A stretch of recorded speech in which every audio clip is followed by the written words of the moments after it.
You know me very well, and you know that when it comes to doing taxes, our business license, putting away money, planning, financial planning, any of that gives me anxiety. Not good with numbers, never been good with math, not my area of expertise, but I use KDK Accountancy Corporation, and my anxiety is relieved. 100%. It's great having an accountant for our business that's also our financial advisor, because he can advise us into exactly what to do that would benefit us the best. Yeah, well, people ask me, what does he specialize in? What do you need? He can specialize in anything because he gives you that personal, tailored financial expertise is what I would call it. Yeah, him and his team have been handling our business's accounting for years now, and our personal financial planning with our college funds for our kids, our retirement funds. If you need any of that, go to orlandocpa.net and go see Bernie, our accountant, our financial advisor. He's great, trustworthy, and we love him. orlandocpa.net. Back to your girlfriend. She, I imagine, wants the boat party atmosphere, which you would get at holiday weekends, long weekends, or like Disappearing Island. Yeah. There's like a family side and and there's other islands. The party atmosphere. There's Ski Island and Cocoa Beach. They're in Lake Butler. It's like a bird island, I believe. Like people bird go island. there. In Conway, there's Conway Wipeout, which we went to. And that's cool. Like all that. Holiday weekends, the boats get together. The Glen, it has at the mouth of the Glen now. You can't bring alcohol. But boats, you get together and then everybody gets out, waist deep water, and then drinks beer. And then you just stand around each other drinking and peeing. Yeah. So you stand and you drink beer. That's not my main thing. And that's all you do. Like a big party. Now like people, and then when you're done with that, you start getting you get a little buzz or a little drunk, and you're like, I'm going to eat my Publix fun now. So you walk over to the thing. You get in your boat, and then you eat your Publix like a pig. You eat it like an animal. Now, a lot of us see the videos of the hot young girls dancing, turned down for That's what? fake, man. Yeah. Now that's not real. That happens in tiny pockets at certain cells. boats. They call them cells, sleeper cells. Little sleeper cells in holiday weekends. But for the vast majority, it's fat drunk guy eating something. And Swamp River rats. It's fat, super tan boat dad. Yeah, leather. Fat grandma yelling at her grandkids. Drinking beer with tea-high water at some sort of glen or in the like Duda River or Disappearing Island, whatever. It's you stand out behind your boat. Yeah, behind your boat, waist deep water, eating drink beer. Yeah. Like you stand back there like a horse. It's the fishermen guys that go out and they like fishing. But for the rest of us, it's drive to the island. Then once you add the kids version of this, because I did it before and then after kids. Now with the kids, it's less drinking. It's more the kids are playing. But I'd want to have my niece and nephew out on it sometimes. And stuff like that. Like I want to be that. That's fine. That uncle that. Okay. Like, let's go. You're a 40-something-year-old man. Your girlfriend. Like, why isn't Uncle Seth married? Your girlfriend wants. I don't know. He's just never found the one, kiddo. She wants to go out with her friends. Like, I want to do that too. For 100%. Be on a bikini and the front of it tan on the. And then you're kind of driving them around as they tan. Yeah, I would do then that. there's a party going on. I get to stare and creepily. But what I'm saying is that the party rarely, it doesn't happen as much as you would think, because the internet, just like everything, it only highlights shows the good stuff. The awesome. You're like, oh, owning a boat's awesome. I'm going to be at this huge Lake Conway wipeout, chained up. It's like you don't see how difficult it is to get there, how many people, how hard it is to leave, finding a spot to park, tying your boat off. Good luck getting into Lake Conway during wipeout weekend. You're fighting nearly some impossible. Fat dad who's yelling at you. Also, not to talk all bad. Listen, I love boating. I have a boat. I'm just telling you the reality. But you're telling me, but your boat, you said you can just call and they put it right in the water for you, right? Yeah, well, if they're not using it at the time. Yes, it's a marina, but that limits. I can only go to St. John's. But you can also say put it on a trailer. Yes, on your trailer. You can tow it.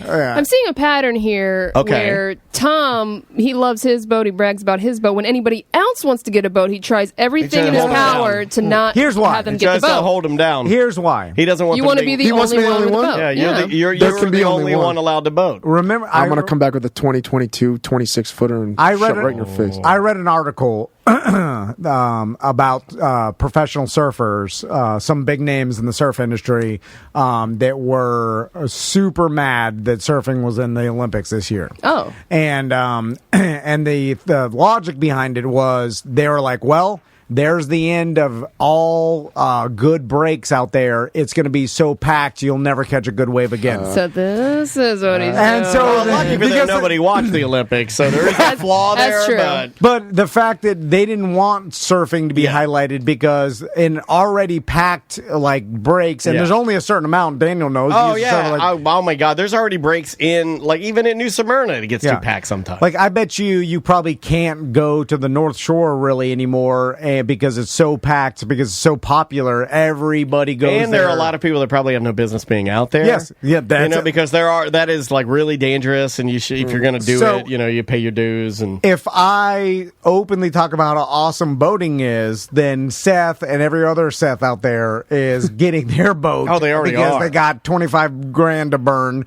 and then they're out there and they're crashing into me. Are we through that? That not being able to find boats, not being able to find RVs. Are we out of that yet? No, I don't think so. I don't think so. No, because we got back into Corona. Now it's coming back again. I think it's there. It's here to stay. Because the one that I sent you, literally 4 hours sold. The one that another one that I'm looking at, it's I clicked on the link again. It said no longer available. So they're there and going. Dude, away. I lucked out. I bought my boat in February. Before Corona really hit in March. My house, I bought it right in March, and then right before everything shut down. Yeah. And so now, what about you renting your boat to Seth to put more miles on yours? Right? Wait, why do you want to put more miles on it? Well, because you want to use it. You don't want it to sit. It's like a motorcycle. Like you take your motorcycle. You don't want that thing to sit. Oh, it's been sitting for 6 months. That's bad. That's anybody wants a Victory gun, 2017 Victory gunner. I mean, you can rent it out. Badass Victory gunner. Well, Victory's not even a company anymore. I know, it's a classic That now. may not help your argument. No, it's a classic. But I love Victory bikes. But you can get people riding it. Best thing for it to get somebody riding it. Here's the problem. Well, with the motorcycles and the boats, and this is why I believe the peer-to-peer stuff is not going to be as popular with the boats, because it's already happening with cars. But people have an understanding of how to drive a car. Like, most people have been driving a car since they were 16 at least or whatever. So driving a supercar, although harder, you at least have confidence that they kind of understand drive. The road. They drive every day. Boats are different. Like, people think they're like, oh yeah, what's so hard about it? And you're right. When you are driving straight, down the river, it's just throttle and turning. It's the docking part. Yeah, that's the hardest part. And then docked a boat plenty of times. Also, the taking your boat in and out of the water, especially when everybody's around That's what I was going to say. Watching you. Yeah. And at the end of the day, man. At the beginning of the day when you're sober, it's fine. At the end of the day, is your girlfriend going to assist you, or are you going to? I was going to say, is there any way possible to do this? So, back the car in. Park, because I did it with the wave runners. I've did it solo before, but boat might be different. You need a first mate. My wife, 100%. No way you can great. do it. Well, with the big, you could tie your boat off, go get your car, back the trail in the water, then take the thing is, every boat ramp, floor it till it goes up on. Every boat ramp is packed. They're going to put so much pressure on you, and they're going to be leaning on you. It'd be better for you to ask one of the guys around. Hey, you want to help me out? You need to teach Tracy how. Okay, this is what I've started doing with me and Crystal. Oh, she's going to resent you for that. I'd back the boat up, and now Crystal knows how to do it. I've seen you guys do this, but yeah, they have a whole system. Tracy's good with cars and trucks. She knows how to with trailers. I don't know about trailers, but her whole life's been around cars and trucks. She can practice it. It's something you could learn how to do. It's difficult though, especially with the size boat you want to buy. It's intimidating with a big ass truck. Also in a packed marina. True. Well, that's what I was going to say. You may not want to use the. Well, I don't know how big. You may not want to use the Scout, considering it's not going to have all the accoutrement and new technology that might benefit you on a boat ramp. Yeah. See what I'm saying? And that is true advice. I'm not trying to squeak. No, I got so you have to teach you back up the boat. You get it to where the boat's in the water. For sure, you'll forget to take the straps off or put the plug in. Yeah, it'll start sinking. I've done both of those with him 4 or 5 times. I mean, I'll tell you the million mistakes you'll make, but it doesn't matter. You'll still make them. And then you get in the boat and then take the front winch strap off. Get in the boat and then have her back it down till the boat starts floating, and then then you will then position the boat on the dock, and then she'll park the. But you also got to get out of the way and still pick her up because people want to use that. You can't just wait there. And by the way, like marinas are so packed that if you get there late on a Saturday or Sunday, you're parking behind the bank like illegally. It can be very rough. Then you're gonna be floating over to the side and you're gonna be holding on, waiting for her to walk back and get in the boat, but it's not gonna start. All of that. Yeah. I mean, we did this before. Yeah. I'm just painting any of the I've done this. Well, your boat being a little bit older, does yours always start? Like, if you have you had any trouble? So I know maintenance issues is huge with it. How's yours with maintenance? Got to run them. You have to run it and you have to get it serviced. Luckily, and that's what I never did before. Like, I was too poor to ever do the proper anything. Like, I never, they say change the oil every year. I'd be like, they're being conservative. I'll do 2.5 years. Oh my God. Because you're like, it'll be fine. They're like, buy the book every year, but that's if you use it every day. I was like, I'm going to do a 2.5. And then it's like, you have to change the gear oil and stuff. But if you have a tiny boat, I used to do that myself. Now, a mechanic for their yearly service is like $700 for one outboard. But that's like, you check the spark plugs. Like, they go through it. Water pump. There's another thing. Like, the thing that cools your motor down will break every 2 years, apparently. Like, so if you don't change your water pump every couple of years, you run the risk of you're driving, and as soon as that water stops flowing through your engine to cool it, it seizes it, and it's done. And then a new outboard, 250 is what?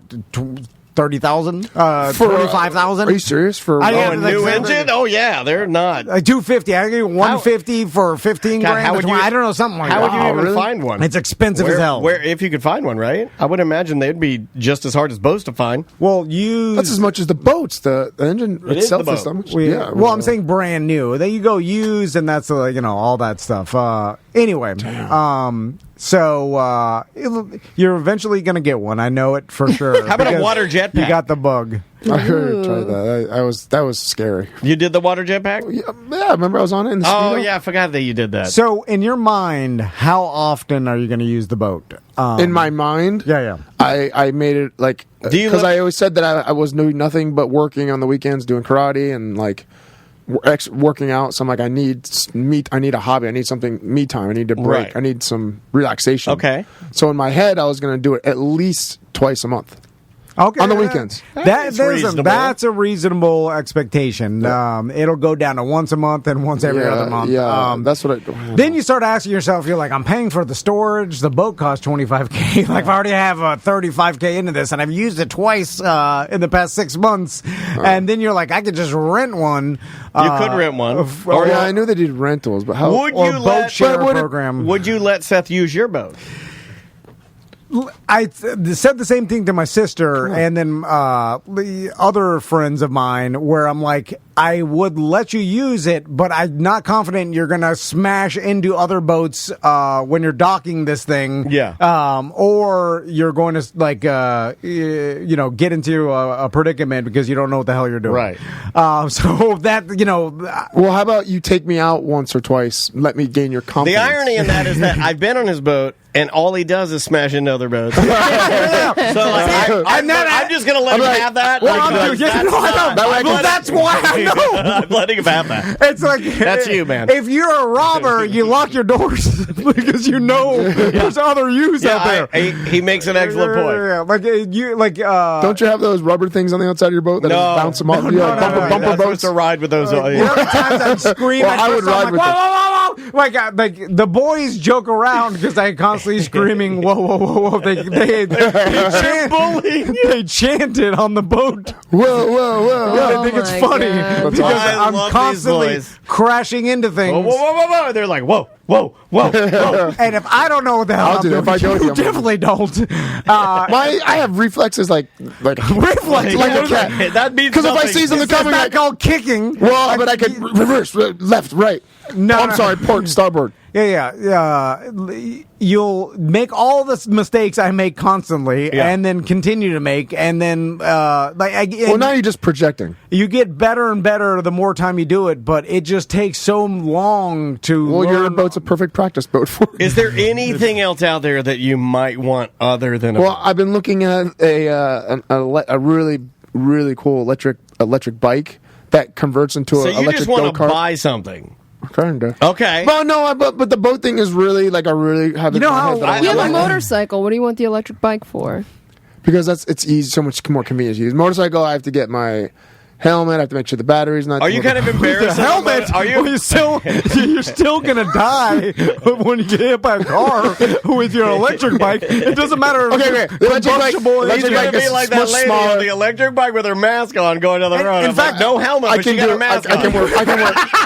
The electric bike's more dangerous, buddy, because it can't hear you. You're silent. You're like, I killed that guy. He is correct. I wonder if his ears were like that before I hit him. I can wear flip flops on the electric bike. But you shouldn't. But I could. You looked at an electric bike it's not as dangerous. It goes just as fast. No, it's only like 25, 30. Oh, man, people getting killed on electric bikes left and right. Yeah, but I would only drive it within, my neighborhood. Well, just in your stroll in the street? Just get a golf cart. What else? I was looking at golf. I was really looking at golf. You're more of a golf cart man. Yeah, like cool big tire golf cart. Tracy will think that's awesome. Yeah, and you can get he can get the speaker that's system. Way better on than a cigarette boat. You can get the speaker system on it, right? Yeah. And then Christmas lights around. And then you can drive her around, and she can booty shake to the 22-year-old girls do not find golf carts cool at all. No. There's nothing. In fact, putting the system and big wheels on it makes it worse. Old man's golf cart. It makes it worse. Yeah, it does. It makes it less cool. It's like you live in the village. But it's very convenient to drive just to Thornton Park and like all Mills 50 area. Seth, you know how the sidewalk. Dude, I got it. Slingshot. I know he wanted a slingshot. Yeah, they're all right. I don't know. You have a slingshot written all over you. Yeah, you. A what? Dune buggy? You know how football? Where did I ride that? Four-wheeler. You could four-wheeler. Well, that's why I'm getting the Scout. I'm going off road, not Scout. I don't care. Okay, it's a classic. Talk about that's why I did my Hummer the whole time. That's why I'm getting it. All good places are packed too. Like if all the four-wheel off-road places to ride are slammed crazy. All the bike tracks are. It made it worse. Just how the surfers described the Olympics as a packed their places. Corona did that for anybody who liked the outdoors, anybody who liked to camp, RV, a four-wheel. You suddenly have all these pale normal people outside. Well, you have everybody that went into that because it's like, I could do this, alone or just with my family, get away from people. And now every place is freaking packed again, and so it does take it away from because you go out there for adding a bunch of people to the situation doesn't make things better. No. It makes it more crowded and more people crash into each other, more unexperienced people out. What's our timeline on this? When are you pulling the trigger? Well, I mean, I if I didn't text him, I was gonna call the guy and be like, "Hey, I'll pay cash for it sight unseen." I was about to do it. Oh, really? I was about to just do it. So you got the bug bad. Yeah, but I'm like that though. If I see something I want, I'm like my Hellcat. I was like, I went there thinking I was just gonna look, and I saw. I was like, no, I'll buy it. That's good. I just did it. Right. There's a thing called a boat broker, and I can be that for you. I'm not paying you anything, but okay. Oh, I take 3 to 5% as a boat broker, but I get you. I'll save you the money in the negotiation and not buying SE boat. That's why people go to boat brokers, because they know about the boat and it saves them money from making a costly mistake. Well, I thought you'd do that as a friend. I was going to ask you to go with me to buy the boat. Friend, it's a business deal. And I'll take you out on it or something. I got a boat that I don't even use. Are you guys going to do a boat race? Wait, how often do you use it? Don't talk about it. Once every quarter. Oh, really? It's like I've only been on it once. Never been on it. And I think he's only been on it. How many times have you? I mean, I've been on your old boat once. How many times less have you than been 10? Oh, yeah, it's less than 10. Absolutely. And how long have you had it for over a year. Last February. So less than once a month. Yeah, it's less than 10 for sure. Well, that time I took you out, I've taken it out 25 times, 30 times. Oh, man, that's not true. See, if I had Since a that place... body's been almost 2 years. I'm also There's looking no way you've taken that boat out 25 Maybe times. twice a I am month. also looking at places in St. Pete. Like, I did this before. I got with Tracy, but I was going to look like a little one, like a condo to buy or something like that on the water. So you can cheat on her. So, no. Oh. So I want just to have a place to get away to. So that was my other Like a idea. beach house. Is just have a beach house to get away to on Now, the weekends. that's not a bad That's idea. probably your best Yeah, it's a idea. better But with a investment, dock for sure. and a boat there. It's gonna be pricey, buddy. Yeah, no, I'm looking at a few. It's not. You can not Airbnb horrible. it too. Yeah, a lot of places in St. Pete don't let you Airbnb condos because it's the part of the association. They're like, oh, we don't want just random people in here. We want owners only. Oh, a lot of them are like that, like a little community condo. It's place. a good time to buy too, because I heard Florida real estate's getting cheaper. It's less and less. It's a value. Especially on They the call it a beach. value market. Yeah, on the beach. And I know all that's a that. crappy Nobody. time to buy, but- I mean, there's too much. People are Italians are buying it all up. That was my other idea, is to have like a little getaway too, like on the weekends. No, is your house done yet? My house that I'm living in now. What you're? It's been done, but I just find stuff to do, like the pavers. It seems like you're I'm tearing all the pavers out of the back. What are you running from? No, this is what My people inevitable do doom, that don't Mike. have kids. Is that what they do? They try to enhance their own life. He wants to burn money so bad, and No, I yet don't wanna burn he money. wants $100 every other week from Tom. It makes no sense. You're Well, rich. that's just principle. You're rich. Because that's my It's that's principle. That's his cheap mental. And I got a illness. raise last time anyway, so I expect that raise. Yeah, I every saw that come through. You and get I a was like, raise? No, I gave my extra little $50 because For what? He canceled on us twice. Yeah, that's Well, what I that was- said. well, that- before. That's what I Wait, realized. the first cancel was a payback. The second cancel, it was a show, so it wasn't like an event. And I legit didn't want to get you guys sick if I was sick. I was being so courteous. I wanted to see you and make my own. Like, I wanted to see you. Would Diagnosis? I have been uncomfortable at that place? Yes, 100%. No, yeah. Oh, at Johnny's? Oh, yeah. So you know how like football agents tell their players, they're like, if There it- aren't any football agents. agents, Oh. if it flies, floats, or Fs, rent it. I think it's probably for a reason, right? It's like people have no business owning planes or boats for the most part. That's my new thing now. 10%. So I want to buy a plane. Yeah, like Hovercraft would be cool. Get a hovercraft. That's half boat. where can you ride that at? A hovercraft? That's an excellent question. Like, Do you have to actually like register that with the state of Florida as some sort of amphibious vehicle? if it's on the waterway, you have to have like a permit, like a boating permit on it. You know, so but I'm not sure if it's amphibious like that. They used to sell those. I know in the 90s or late 80s, early 90s, those little fiberglass ones were very popular with rednecks. Yeah, but it's mainly for their own property and Yeah, not to it's like just fun. drive to the boat ramp. You just ride it over all your cow patties in your pasture or something, right? All right, Seth. I'll find you a good boat. Boat broker? Well, but will you take me out on yours once just to teach me a little bit? You're gonna bring Tracy. You're going to do live OnlyFans. You know. You've been You Crystal. bring your wife? You've been Crystal. I'll bring Tracy. Oh, I like that. It's old young. I want to see that. I love old young. Oh, man. Old It's like the stepmom teaching the little I daughter. like that. Yeah, stepmom teaches sex. I like that. Yeah. Like, this is where the penis It's goes. like there's a grandpa and an old lady. Long. Singles in your area. Well, why are they 105? Do you see it? Everybody sees the thing. The pop-up. It'll pop up. It'll be like, you can F singles in your area. And it's always a lady who's 83 years old with tight abs. She got tight abs. It's saggy. What country is this in? This is not America. Why is she just wearing a string of pearls? Completely naked. Just a string of pearls. It's weird. All right, bye-bye. Welcome back to A Corporate Time. We've got 2 of the Sanford 4 here. Oh, yeah, I forgot we I called thought it was that. the Sanford 3. Now we're adding the person. Who Dom. we add? Is Dom in or out? Dom and Paul are the other 2 missing. Right. Yeah. So we got Mike Smith and Dustin here. So I didn't know what you. Why did you say? It was aggressive. Yeah, he goes, we got Mike Smith, and I thought you were going to go, we got Mike Smith and Dum Dum. I'm like, what's happening? Yeah, why did he. back again? Yeah, and we got don't know Dustin why. here. I'm sorry, I'm giving you the business this afternoon, but something's wrong with you, buddy. yeah, well, my brain is Swiss cheese.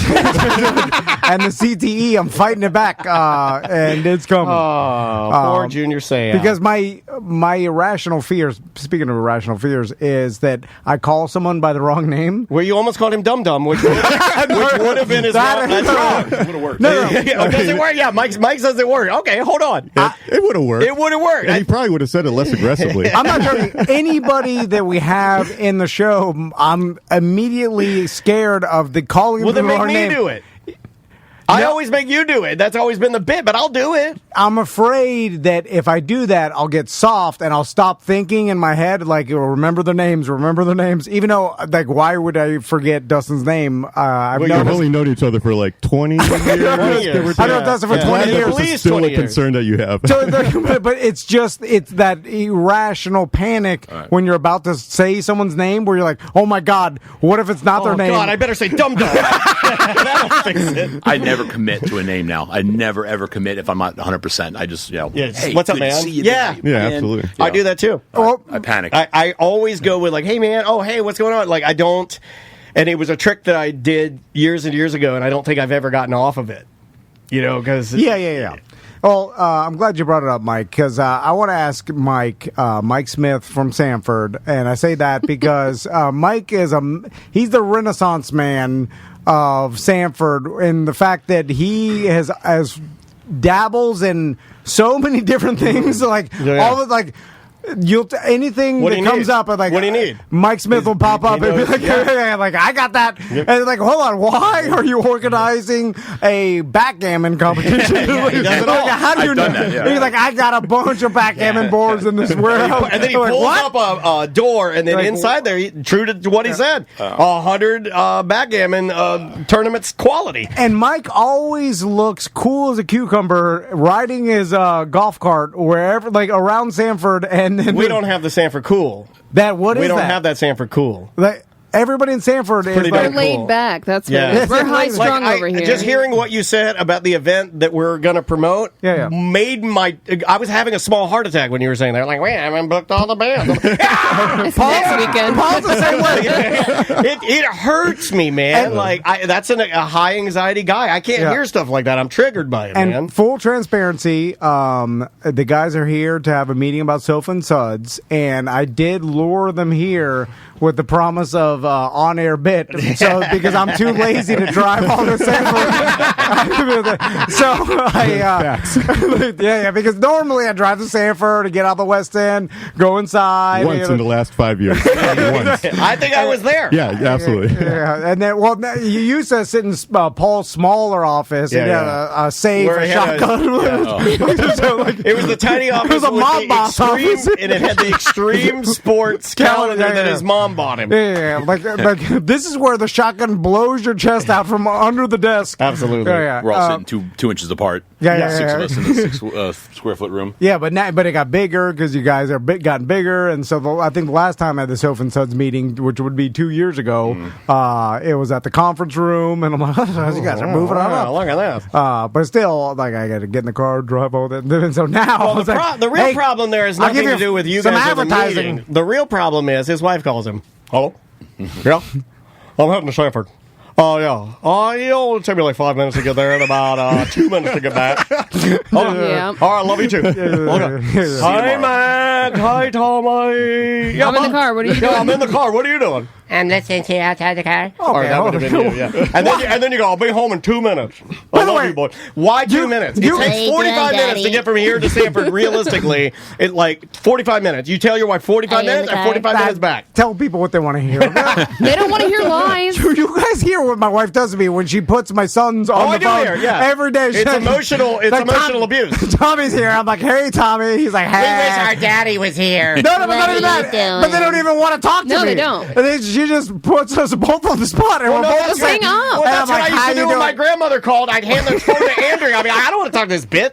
I got things to do. I got important things to do. I don't want to talk to this old lady. And I'm like, what are you doing? He's like, I don't know. I'm like, all right. What am I doing here? I'm not doing nothing. Like, what is happening? Anyway, sorry, guys.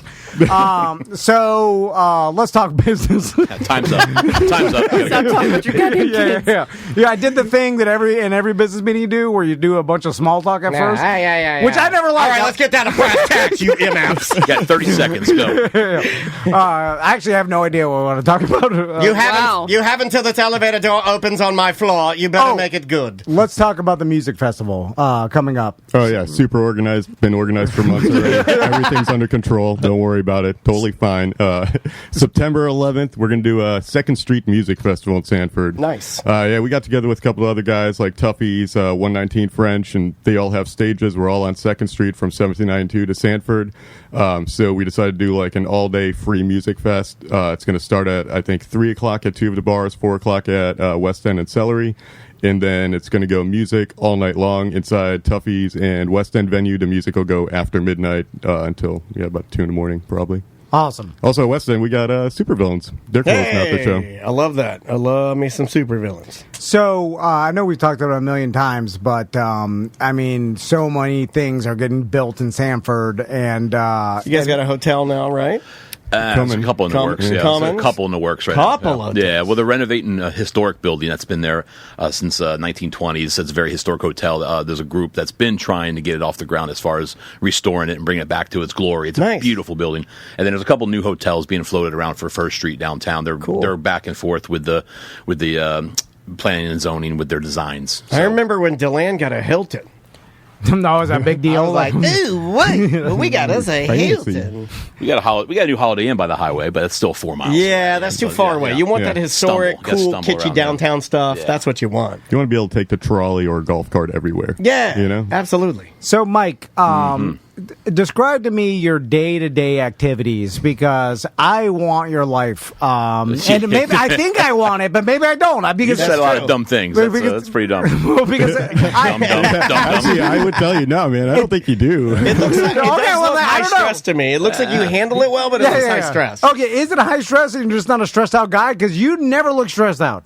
You guys just made me so happy when I see you. It changed me. But no, things have changed a lot, with the COVID last year and everything. And I decided to pivot and get out of the bar business for a little bit and get back in the restaurants. I had a couple concepts in my head I wanted to try, and so I did that last year. I opened 2 places last year. Actually, two for me, and then I helped get Sushi and Soul, my friend Al, back up. Him and I started the truck 10 years ago. That's crazy. It'll be 3 weeks from now, 10 years ago. Congratulations, September 23rd. Man. So that thing wild. Stuck it out of all the trucks. It was the last truck standing, and I got them up to Sanford, actually, with Celery City, with Paul and Shane. And are they there permanently now? Yeah. I love that. Brick and mortar. They got the patio. So they're doing great. That's going on 2 years ago. And then last year, I got out of the bar business. I got out of the Imperial and the Sullivan, and I opened the current seafood counter, something I've always wanted to do. I wanted to have mid-level seafood, approachable seafood. Florida seafood is either or is this a cuss show? No, that's fine. It's all good. It's all good. Don't even worry. Florida seafood's either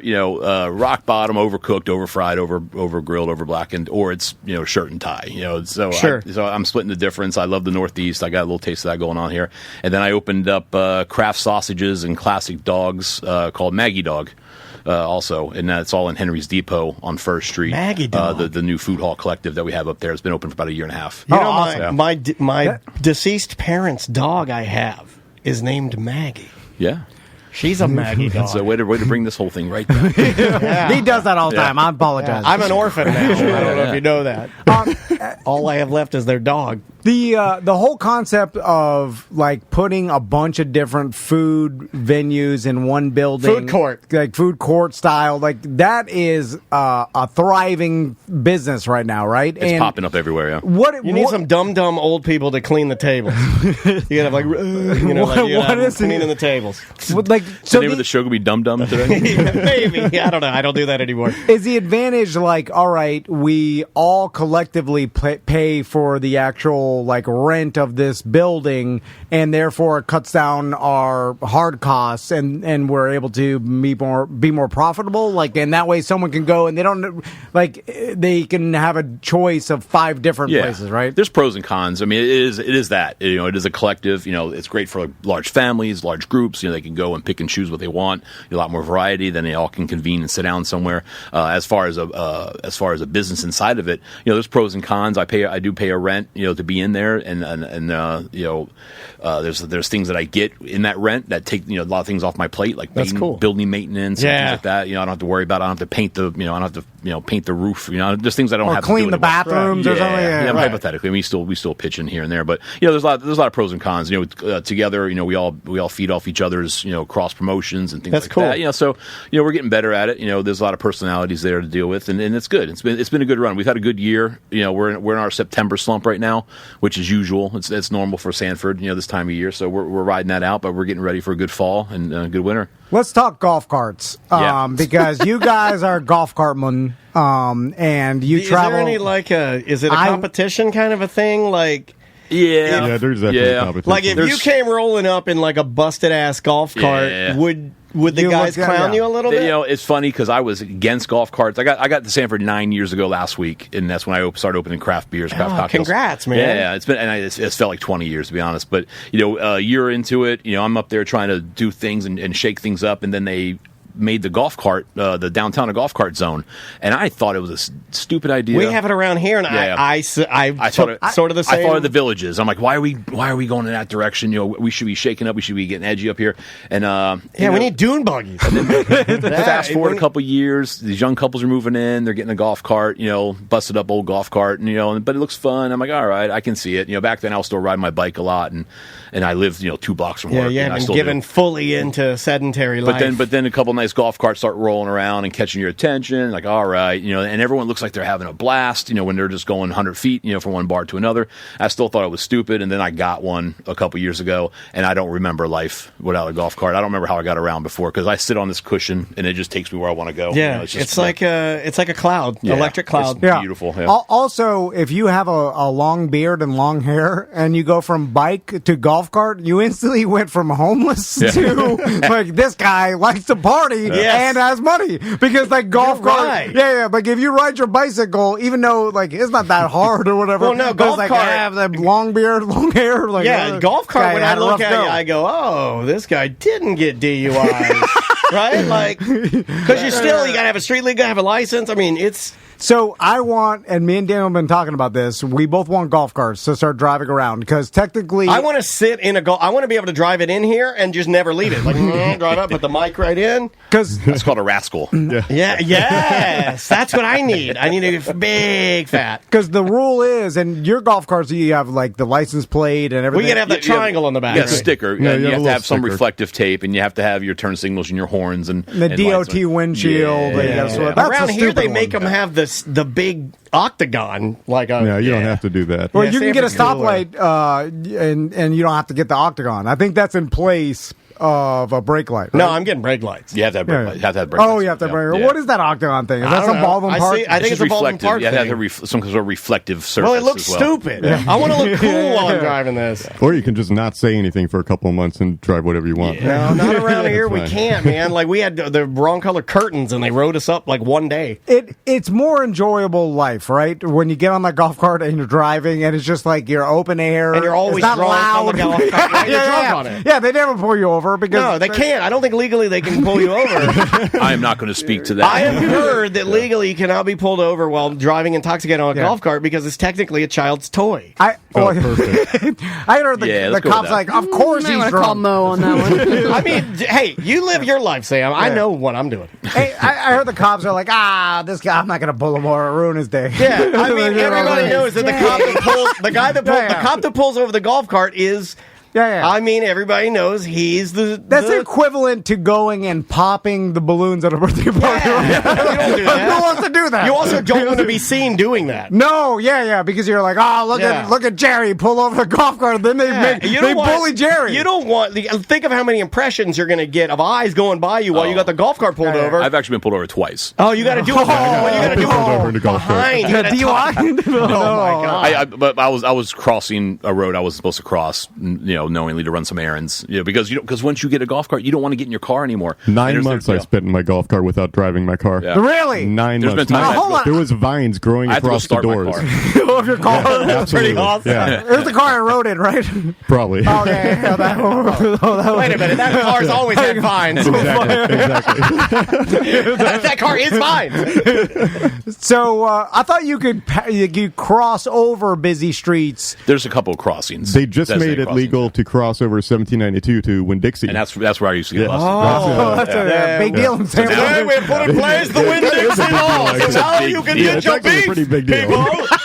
It is a nice convenience. It really is. If we could just get to that Winn-Dixie in our golf carts, our lives will be good. But like with the 2 restaurants I have, you need one thing, and I have to go home in my golf cart, get my car, and then go to Winn-Dixie, then put my car back. We need poblanos. Can you park in like the stripe zones near like the handicap? I do on my scooter all the time. Is that wrong? Yeah. It's still the same rules as a vehicle, so no. But it's still, I do it though. It's still the Wild West, like you said. Like no one's been busted yet, but we're all waiting. We're all waiting for that first. Well, big there's one, some areas that have put signs in those areas saying golf cart parking okay, but I don't know if those were legal signs. And by somebody, it's you guys. It was it was us. Are you guys running gas or electric? I prefer electric. Electric. Electric's the way to go, even though everybody's like, the gas. Well, if you use gas, I think that you're a trash picker-upper man. Because you make that putt-putt sound when you go by. Backfires every once in a while, and gunshot sound. The whole point is to run quiet. It just all you hear is the tires on the road and the wind. It's like a dumber Tesla. That's all you hear is. And then and you're right, it's just there's something enjoyable that makes traveling enjoyable. It's like motorcycle without although it's still I still assume you'd be rocketed out the front if someone ran into your full speed. It's probably not. It's probably just as dangerous as a motorcycle, right? If you get hit by a car, because you're not wearing a seatbelt and you're not wearing a helmet, so it could be dangerous as a motorcycle at 17 miles an hour. Well, mine goes 30. Well, whoa! And I've never almost flipped my car. I've almost flipped my golf cart a few times. Well, my whole thing. I want to get a golf cart to drive because I can go right down Lakemont from my house to here, no problem. Yeah. Wow. And it's a 35-mile-an-hour street. But I'm in my mind, I'm sitting on my golf cart, and then I'm looking in my rearview mirror, and some teen is texting. Some lady's putting her makeup on in the morning, and she just rides right through you. Yeah, so they're texting, and they don't notice the red light. And you don't have a helmet on, which a motorcycle, at least you might have a helmet on. And then I think to myself, I could brace for impact by just straightening my legs. You told me that if somebody hit you, that you could do a flip in the air and land on your feet. No, he said this one time. No, I didn't. I said that if I was in the air, that I may be able to land on your feet. Have the wherewithal to not land correct yourself midair and land on your feet. Anyway, I've abandoned that. I know I can't. No, I admit it. I didn't mean to do that in front of them. Anyway, it rockets me through the DOT windshield, what made it harder. And just thick plastic. It's just going to smash your face flat. And then I land 20, 25 feet. Oh, right in the Winn-Dixie. on the asphalt. Oh, man. And you're right there up front where they got all the green nuts to make boiled peanuts. It does that move where like NFL players, when they get knocked out immediately, where their arms go stiff, and I'm just sliding across the floor with my stiff arms because I'm unconscious. Oh, man. And I'm never going to be the same. Like, that's my fear, is that happening. And your shoes fall off. That's the worst part. And it seems like it's when you're laying there, and it seems like you're dead, you're not. But then it's fine, right? But once you get past that fear that you just have, that you described, which is pretty big fear. Once you get past that, it's a good time. And you can go anywhere. What's the parking? Just park where normal parking? Yeah, it's normal parking. We all try to have etiquette with other golf carts. Like we all try to take up a half of a parking spot when we park. Oh, two you per can tell. spot. You can tell when there's a new guy. Yeah. You can tell when someone's just newly got a golf cart because they'll take the whole spot up, and we'll leave a note on their cart saying, "Hey, save a spot for me." Oh yeah. Save the turtles. Come on. That's when you do the doo-doo handle. Although in the golf cart, you'd have to put in their glove box. Right on their seat. Write that down, Sam. We got another one, Sam. We got to write that one down. You didn't hear? No, you go on the battery, so it heats it up. Anyway. No, you put it where the switch is, where you go into reverse. Any other events we got to plug? before we have our meeting? Something about the couches, right? We're going to talk about that? Well, that's the thing, we're... okay, gotcha. The Sofa and Suds are... Now, should we break the... maybe we can announce it for the first time? Should we break the internet? Should I get the champagne? I'm going to get the champagne bottle out. Let me just clarify. I don't know if permission approved it, but it should be just fine. Yeah, let's talk about it. Should be no problem. Yeah, we'll be fine. That'll be fine. So, November 14th this year. So, it's not the week before Thanksgiving like we've always done it. It's the 2 weeks before Thanksgiving, November 14th. We're not doing the beer fest this year. It's just Sofa and Suds. Yep. Me and Daniel are going to host it just like we've done for the past, how many years? I don't know. 6, 7? A long time. The first one was November of 13. Oh, wow. I mean, we've been hosting it long enough to have the occasional person walk up and go, "You guys again?" There's been a bit of that. There's been a bit of that. Look, we bring the humor. Yeah. So just mark it down in your calendar, Sofa and Suds, November 14th, and more details to come, obviously. Yeah, and just know we're definitely stepping it up this year. We're doing some bigger things that we haven't done before. We're adding some bigger aspects to it, and I'm excited to talk about that later on down the line once we get it all knocked out. But it's definitely going to be a lot of cool stuff that we haven't done before. Yeah, when we announce VIP, grab your tickets because it usually sells out pretty quick. Yeah. Right? Yeah. All right. We'll see you guys tomorrow. Welcome to A Corporate Time with Tom and Dan. I'm Dan. I'm Tom. So let's jump right into it. Let's do some Weird Job. All right, buddy. It is Weird Job Wednesday time again. Oh, my God. I knew it. Yeah. Left up my jazz. Okay, hold on. Misplaced my jazz. Tom wanted to do a bit. He called it Weird Job Wednesday. Dan really likes it. Tom says that's bullshit. It's another Weird Job Wednesday. What are you doing? What is your job? Are you neat? Are you tidy? Or are you a fat slob? Do you make lots of money and you sit up in your tower looking down on all the people who are working by the hour? It's a Weird Job Wednesday. Just another Weird Job Wednesday. Oh, yes, it's Weird Job Wednesday. Just another Weird Job Wednesday. Thank you, Tom. Thank you. Weird Job Wednesday brought to you by Streamline Florida. StreamlineFlorida.com. Talk to Brian Zymel and his team if you want to refi or get your mortgage. I did it. Daniel did it twice. All of our friends and family we know have done it. I might do it 3 times. Yeah, it's the best business decision to do for your life. Yeah, it really is. Because buying a home, probably your largest purchase. Yeah, and refining when you can get a better mortgage rate or, take some money, pay some credit cards off, Yeah. Or be irresponsible. Like get a boat. That's kind of the part of this commercial that I hate is you always live your life. You always say take some money out and you always, take some money out. It's your money and you want it now. Yeah, take it out. If you want to put it directly up your nose, I'm okay with it. Not our business. It's not. It really isn't my business. I live better that way. Now, I am going to think that maybe that's irresponsible for you to do for your family, but there's another side of me that says, boy, that would be fun to put all that money right up my nose. Also, maybe redo your house because you may want to move and there's no need to because there you go again. Well, making your house better may be better than moving to a new. You know what I'm saying? Like just destroy your house and then use the money to rent, or keep redoing your house every year, like Tom. No, I'm saying refi your house. Refi your house. Take money out of it. Use that as your party house, right? And just destroy the inside of it, like stab the ceiling, everything, but then use the money you took out to rent for a small amount of time until eventually that nest egg gets whittled down and goes away. Yeah. Then you're on the streets. Yeah. Taylor's on the line. How you doing, Taylor? Hey, good. How's it going, guys? Good. Sorry to make you wait so long. Yeah, sorry about that. We forgot you were here. We went to breakfast. We came back from Waffle House, and you were still on the line. So, Taylor, what is your weird job?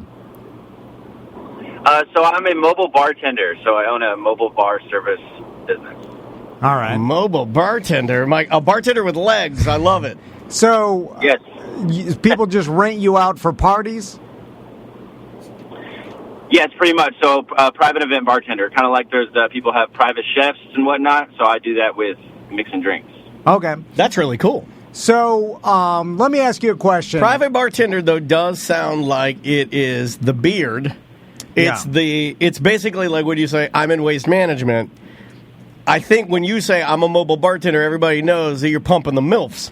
Right? Like, everybody knows that your job is to make love to older, wealthy women. That's your job. That's the flip on this. So, Taylor, like a pool guy. I have a theory. Even more so. I think even more than pool guy, because pool guy can run rough around the edges. You have to look pristine. So, Taylor, I have a theory about wedding bartenders, and tell me if I'm correct. A lot of tuxedo shirts. It seems to me that every wedding I've been to that has an open bar where it's free drinks, right? I feel like the bartenders get less tips than when they have to pay for their drinks, which is I disagree. It seems crazy, but I think when it's free drinks, people, no one has cash, so then it's like you only have your credit card, so you're like, can you charge me for $1 so I can tip you? And people they don't, and there's a line behind them, so people just grab their drinks like, thank you, and then it's also the only time that I see tiny little hard metal cans of pineapple juice. You never see that anywhere else in the world. You only see it at open bars. And it seems like if you have to pay for your drinks, you're tipping on every drink, and you're maybe tipping more than you should have. It just seems to me that the free drinks, the bartenders get less tips. I tip more when it's pay for drink. Like if I go up and it's like, or tickets, even tickets I'm more apt to, because it's an exchange, I'm with you. I think I'm more apt to, like, even the exchange of the ticket, I want to tuck $1. But if it's open bar, I'll do that move where I go up and then I pretend with my eyes to put money in the jar. But I don't. I let everybody else do it. I just walk away really fast and hope he doesn't notice. Nobody has cash. Like, I'll definitely tip every single time, and tip well if I have cash. I don't carry cash. No. So then if it's free drinks, then you're just like, well, can you run my card? But there's people waiting. So we're future people. We're digital boys. We don't carry cash. So, Taylor, am I right? You are, for the most part, right, yes.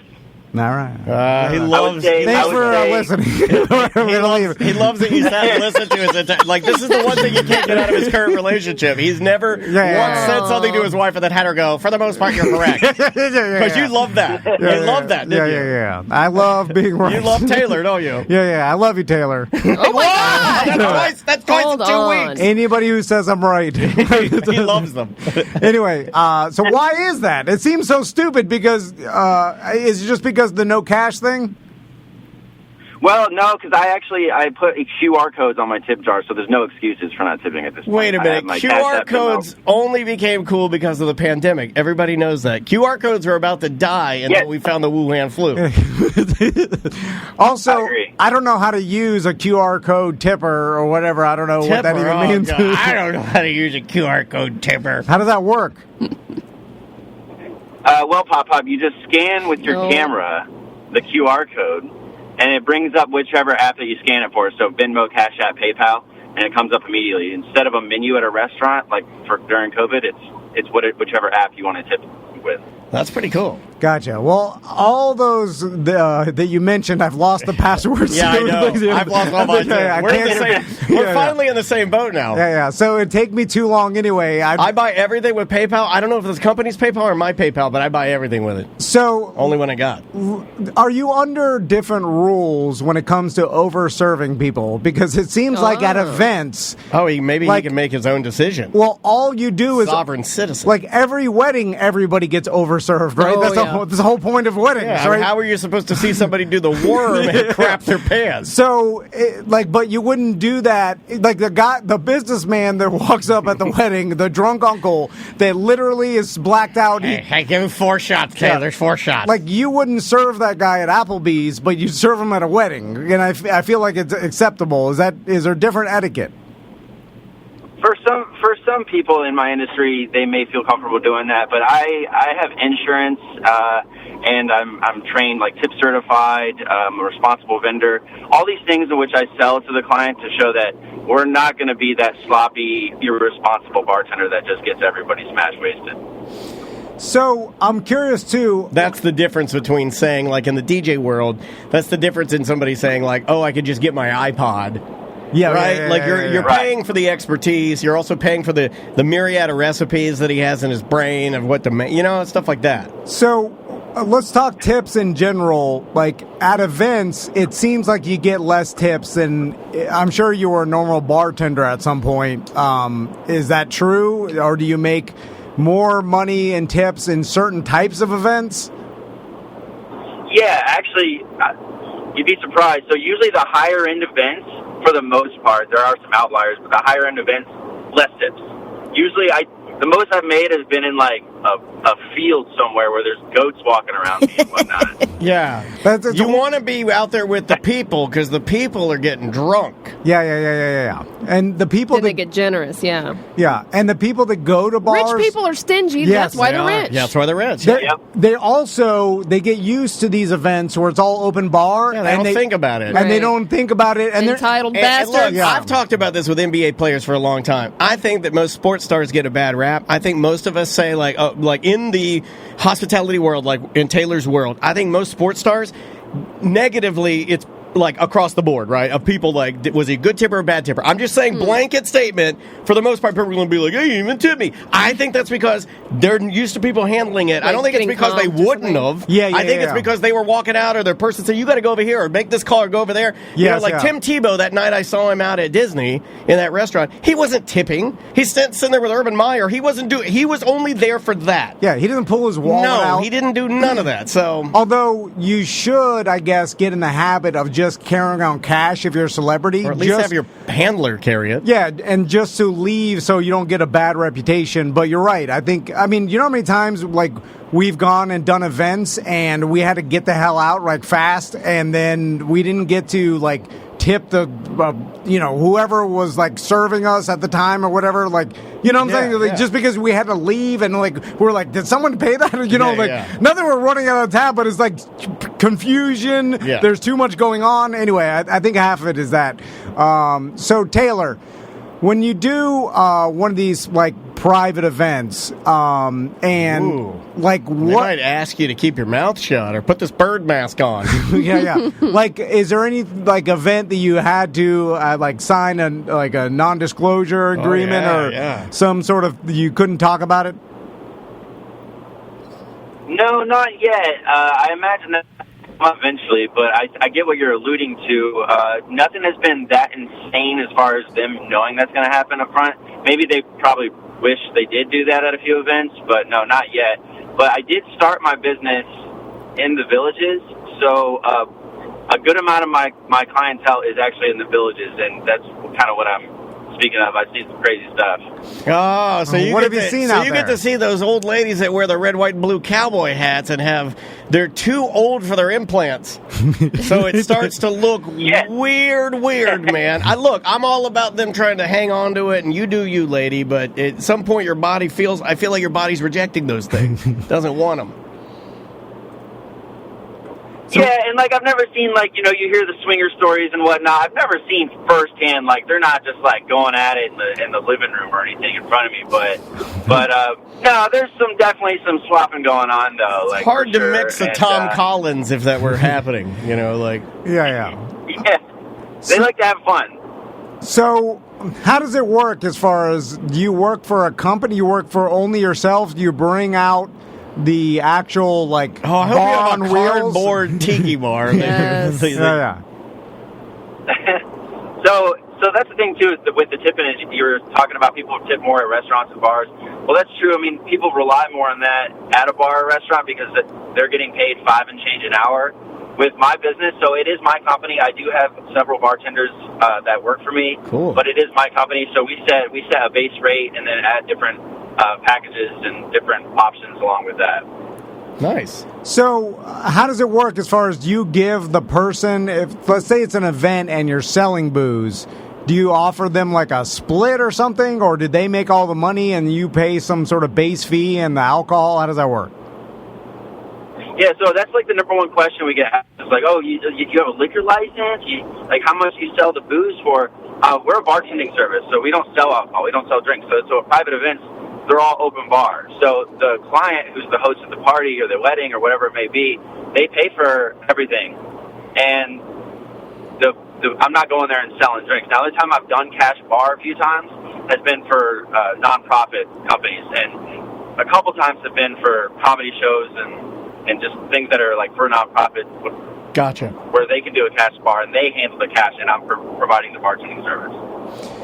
So when you're at an event and you're bartending, and do people ask for complicated ass drinks? Like, because I imagine you only have the ability to make, the certain staples, right? Like you make a screwdriver, rum and Coke, like, I want a Wisconsin Bahama Mama.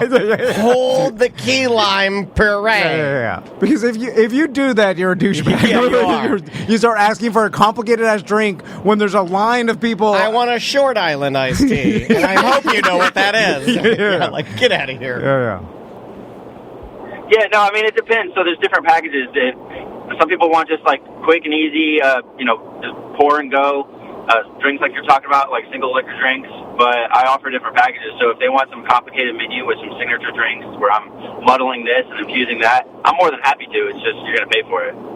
Butler's all about the muddling. Every cocktail he does on the Friday Free Show, he's like, I gotta muddle some limes. He's like, they're stronger than I am. By the way, I could tell no difference in whatever the hell extra effort you put in. I do not notice. He's like, Are you saying that to Taylor, or are you saying that to everybody? I'm saying everybody.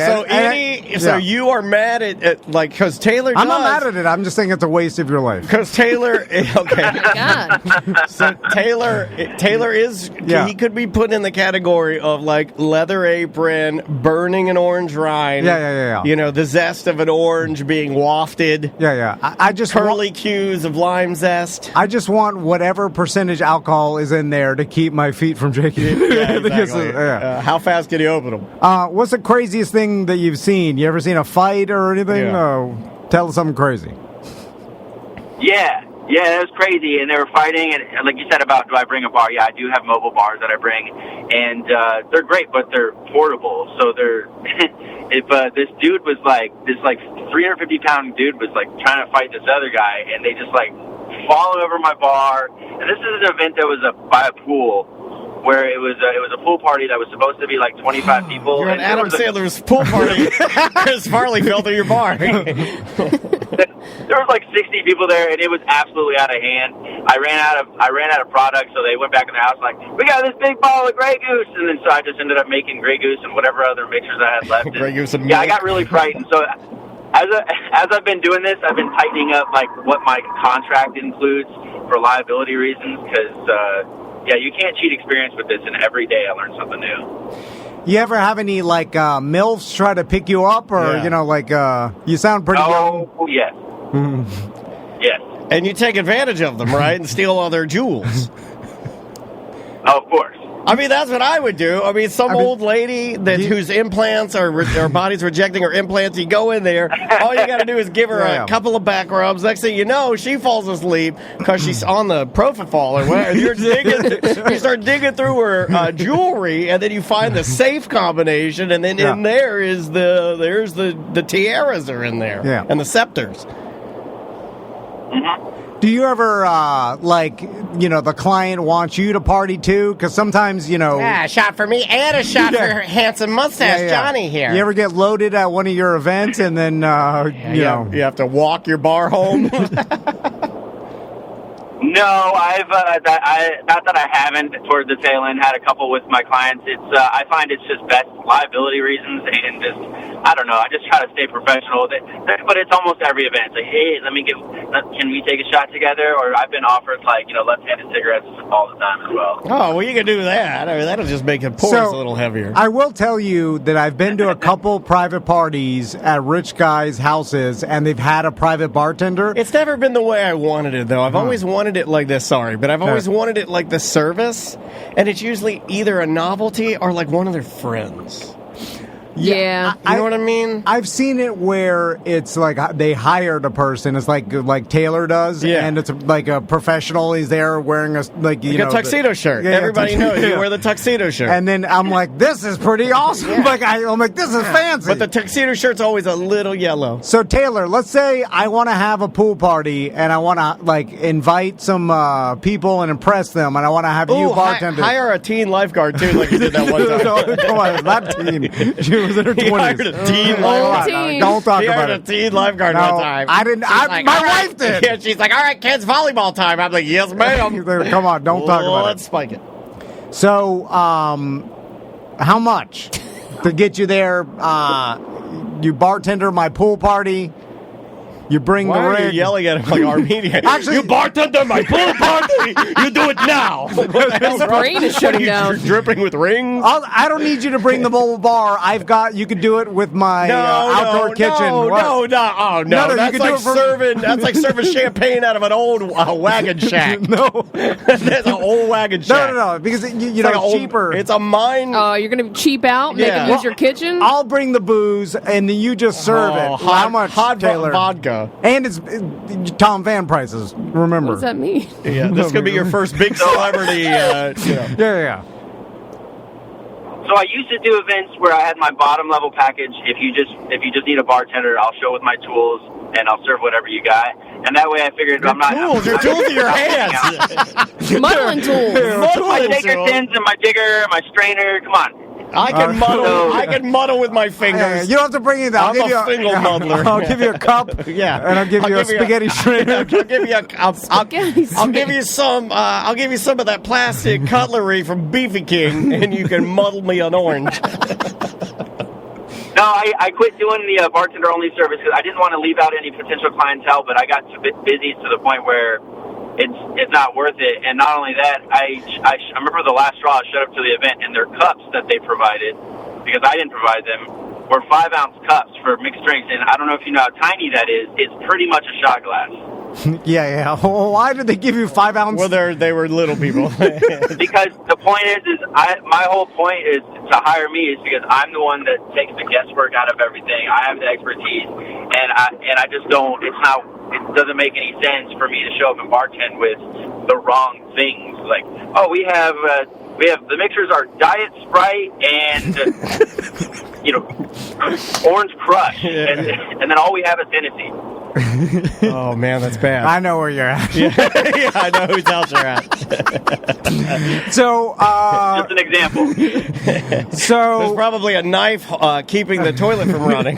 So, how much, Taylor, to bartend my party? You need to fill out my form on my website. Then I can get you an accurate fill out a form. Plug his website. Just tell me how much. Okay.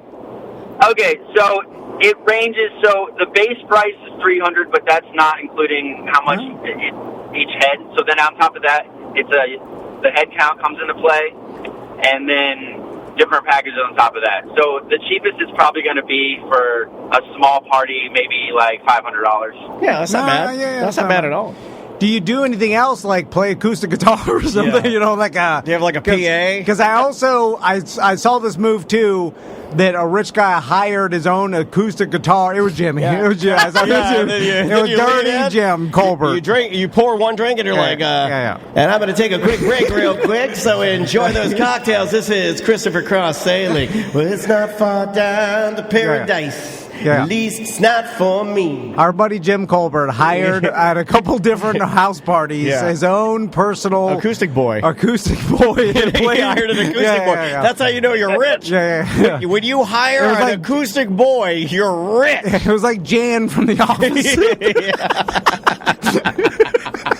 And I thought it was. Listen, I'm not hating. I thought it was awesome. I was like, wow, there's an acoustic boy playing. This is fancy. I walked in and there was like a low rumbling, and I looked in the corner. And he looked goth, but he had on jet black Etnies, and long stringy Kurt Cobain hair, big wide, big thick boys, huge thick boy shoes. His shoes look like two black sponges on his feet. Well, it's not far down to paradise. At least it's not for me. If the moon is right, we can sail away. Will you leave your cell phone in the car? Because yeah, I don't want you taking pictures of my wife when she's showing her new implants that are escaping from her body. yeah. Like if we're having, no, I don't. Oh no! Oh, there you are. I thought you hung up. I would have. No, I'm here. I don't bring an acoustic guitar, but I do have a large Bluetooth speaker that I bring. Oh, because oftentimes people will forget. Like weddings, they always have a DJ, but oftentimes for private parties, people will forget music, and parties are so awkward and lame without music. So I bring that, and that honestly gets me like. I a see lot of that you guys have no music playing. Allow me to whip out my Bose Sound Deck 2. Here's a 90s playlist. So how do you do this as your full-time job? Yeah, it's getting close to being back to full-time. So It was almost full-time, and then COVID hit, and then everything just completely went away. So I went back to working at a restaurant, and then I also produce comedy shows. That's a whole other thing. But yeah, now it's getting close to maybe close to a year I'll be full-time. Awesome, man. Congrats. That's awesome. Yeah. Any other last crazy story you can remember? You said you have a couple from the villages. Oh man, just anything specific. I'm blanking at the moment, but just in general, just know that these people, when people think of the villages, people know that they like to drink, and there's that whole rumor, the STD thing. Maybe that's true, maybe it's not. I'm not sure. You have to come to see it for yourself. But they party, and they age. It really is just a number. Like these people will act like they are in college again, or even crazier. It's a really fun place, and I could probably write a book about the villages. You know what I'm still waiting to see? Because like when you're young and you're like man or woman, and you dance well. Yeah. But I never see. I'm waiting to see that one old person who's really old that still dances well. Because normally your body starts giving out, right? Yeah. So you just can't do it anymore. But I want to see like an old guy like really dancing well. I'm sure, but how old? Like 80s, like old, dude. That's too I want old. Yeah. I want one-off old. Dude, there's some old people that still surf and stuff. There's 90-year-old. I don't think they surf though. I think they just stand around the beach waiting for people to take pictures of them, put them on billboards, and say, "Live your best life." I never see any old people surfing, but I sure do see them taking pictures of themselves holding surfboards and wearing wetsuits and stuff. All right, Taylor. Thanks for being on Weird Job. We probably won't talk to you again, though. No. I can't imagine. Yeah, I can't imagine a scenario where we'd ever run into each other again. Yeah. Maybe at a private party somewhere. So this is goodbye forever. and we want you to know that. We want you to be okay with it. Have him bartend our holiday Christmas party. I think we're canceling that, aren't we? Yeah. Everything's budget cuts. Budget cuts. Oh, you're remodeling your house again. No. The private. We do prefer to call one. them cudget butts. Don't. Cudget butts. All right, Taylor. Bye. All right, see you guys. Thank you. Bye. I'm telling you, I need a button to just hang up. I know why the old radio guys do it, but they just hang up on their face. Yeah. That's how they did it. It's just easier. It is easier. Are we going to do anything for Christmas? What are we doing? I don't know. You already put your tree up, I guess. We'll have to talk about it. We'll talk about it Friday. Also, I think the STD thing in the villages, if you think about it, they're all these people are older. Yeah, they probably already had the STDs. Well, so they got them now. Yeah. They got them when they were younger. They just held on to them. Well, they got them in the 60s. Yeah. Herpes stays with you forever. Older people have more diseases. By that time, you get all the diseases. You get the cancer, you get it all. You get collect them. Yeah. You collect all these. Because your body is dying and collecting diseases. But also, you've been around more. You've had more partners. So you've had more experiences. I think it'd be easier, chances, right? Yeah. Wouldn't it be easier to get a disease when you're old? I would think so. Also, you've just been around more. You've experienced more. So, of course, you have some sort of disease. More likely than to have it when you're young, right? Oh, yeah. Look, I agree. Anyway. Yeah. Let's take a little break. Come back with more of Corporate Time with Tom and Dale. It's rough, buddy. It's going to be a rough one. It's going to be a rough go. Let's talk about it. You guys aren't looking too good today. I like the feeling, though. I do like the feeling because I feel like I'm wounded. And then people will give me a little bit of sympathy and look at me and be like, thank you for what you did for me. and I'm like, yes, I know. I went to a fantasy football draft and I did that for you. That was for you. Yeah. We had our fantasy football draft last night, and first time I've seen Matt, Cabin Boy Matt. Some of you know Cabin Boy Matt, J-Mo. Shout out to J-Mo Realty. Does it? I'm not a hater. And first time I've ever seen him mad at a draft. He was mad, visibly mad. What do you mean? There were some people late, and he was getting punch mad. He was flexing his pecs and standing up and pacing. He is beefy. He is beefy, dude. Yeah, beefy boy. He's such a thick boy. Man. He's thick as hell now. Pint-sized thick boy. I just want to hug him and never let him go. But he's like buff. He's not like thick. No. He's like he's like a pit bull. No. Yes. I just want him to I want him to bulldog me. No, I don't even know what that is. You turn your knuckles and say. I want him to hug me and then okay. What are we doing? I don't know. But, I feel rough. You feel rough. It's the show. We have to do it. So I say we just put our heads on the desk and sit in silence. So I heard that I was in there sending frantic emails. I saw you. What's wrong? It sounds like you were there shredding the document. Why were you shredding the document? You were yelling at Butler. You know what Butler does if I can pile on early? Yeah. Because normally I try to wait till at least after lunch to pile on. But he talks real low and quiet. Yeah. And then it makes me think that you guys are talking about me. And I swear to God, if you continue to do it, heads will roll. So you're getting more paranoid than me, buddy. I know. I'm also got that alcohol paranoia you get after drinking. Yeah. They know I'm hungover. Yeah. So I'm in there. I'm trying to send the pre-sale numbers to Eric so we could order these villain shorts. We've overreached. What are we? I don't Halston? know. What are we? Ralph Lauren? I gotta rein it back because I started approving. Who are we? Volcom? What are we doing? Yeah. I don't know how. What DC? What are you? You deer dick? And I'm Fat Rob or whatever. Who's the big black guy? I don't know how we started making shorts and polos. Yeah. We're going crazy. We make a wetsuit sleeve for white claw. Yeah, we make a wetsuit. You know what sleeve. it is? You saw Dan Cummins with all his merch, and you got mad about it. But he's bigger. He's richer. He knows what he's doing. I know, because he's selling all the merch. He's smart and attractive. He told me, he's like, we sold this many books. I was like, what? Yeah. Oh, my God. It blows your mind. We had to sell coloring books. Yeah, and then he's like, our listeners can't read. People don't even like books now. This guy's selling books at a time when books are terrible. Nobody likes books. Yeah. He's got a huge audience. Yeah, he's got an army. Anyway, way bigger. Anyway, we digress. So I'm in there. I'm trying to figure out how many shorts to order extra. And your brain can't do math right now. Yeah. So we're just slow. We're in that. Everybody knows this. I don't know how many extra to order. Anyway. Yeah. Also, we don't even know what we're looking at because all I'm looking at is pictures of a cartoon lady and an apocalypse with like the shorts. You can see it. It's at tomanddan.com, I think. Right. Yeah. I think that definitely hurt us. The fact that we only have some cartoon drawing. It's a gamble. What you're buying they're is a gamble. Custom made. No, but the villain knows what they're doing. But I'm just saying, it would be hard for me. Like, here's a car. You're a gambler guy. It's like it's a drawing of a car, and I'm like, okay, I'm in. Yeah.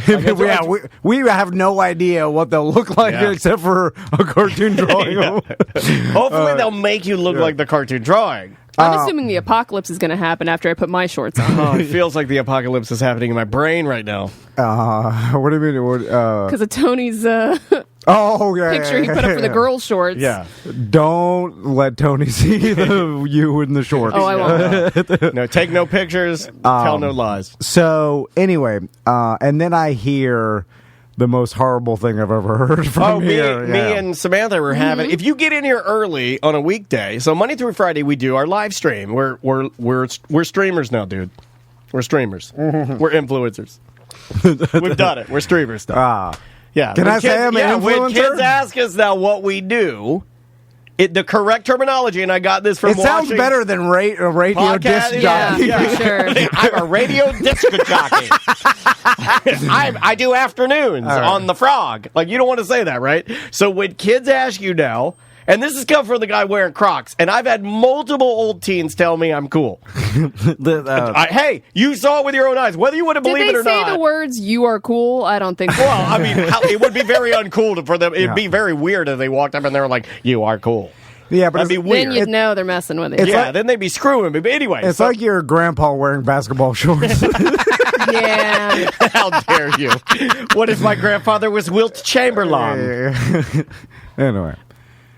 You heard the worst thing you ever heard in here. Yeah. And it was that on the stream, Samantha, we're talking to Twitch. Uber Eats Taco Bell breakfast. It's not like I do it every day. I did it because I was so hungover the day after my draft that we could not drive anywhere because it was that thing where you're still kind of drunk the next day. You can't Uber Eats Taco Bell breakfast. You're an influencer for Christ's sake. You know what? I should have put it on TikTok and got sponsored by Taco Bell. That's true. You could have done that. You're a streamer. You should have been streaming that, dude. You can stream everything. See, we're influencers now, people. My thing is, if you're going to Uber Eats something, why not get a better breakfast? But I love their breakfast. It's good, man. I had it for the first time this weekend, too, and I wanted to crap all over it. I've been denying my family a Taco Bell breakfast for weeks. I have talked them out of it. Because they're fun, right? And I never go to Taco Bell. I'm not fun. You want to know why I'm not fun? I'm not fun because I hang out with you, probably. That's probably why I'm not fun. Because you and I have such a tight relationship, right? But you're not fun because you hang out with me? I think so. And I caved. No, and I caved. I'm fun. And I caved. You don't do nothing. You hate fun. I caved and I allowed my family to get Taco Bell breakfast. I got to tell you, man, I was pleasantly surprised. I had a Crunch Wrap. It had a jalapeno sauce on it. Egg. It had a hash brown in there. The hash brown was crispy. Super crispy. It had little bacons like somebody. Gross. It had bacon bits in there like a ninja. I'm going to bring one on Friday. I'm going to bring us all Taco Bell breakfast. No. You're going to have to eat it. Yes. But you can't lie Dude, and the say best that part, it's not good. You drown it in fire sauce. It's phenomenal. It's like being drunk in the morning, which I am right now.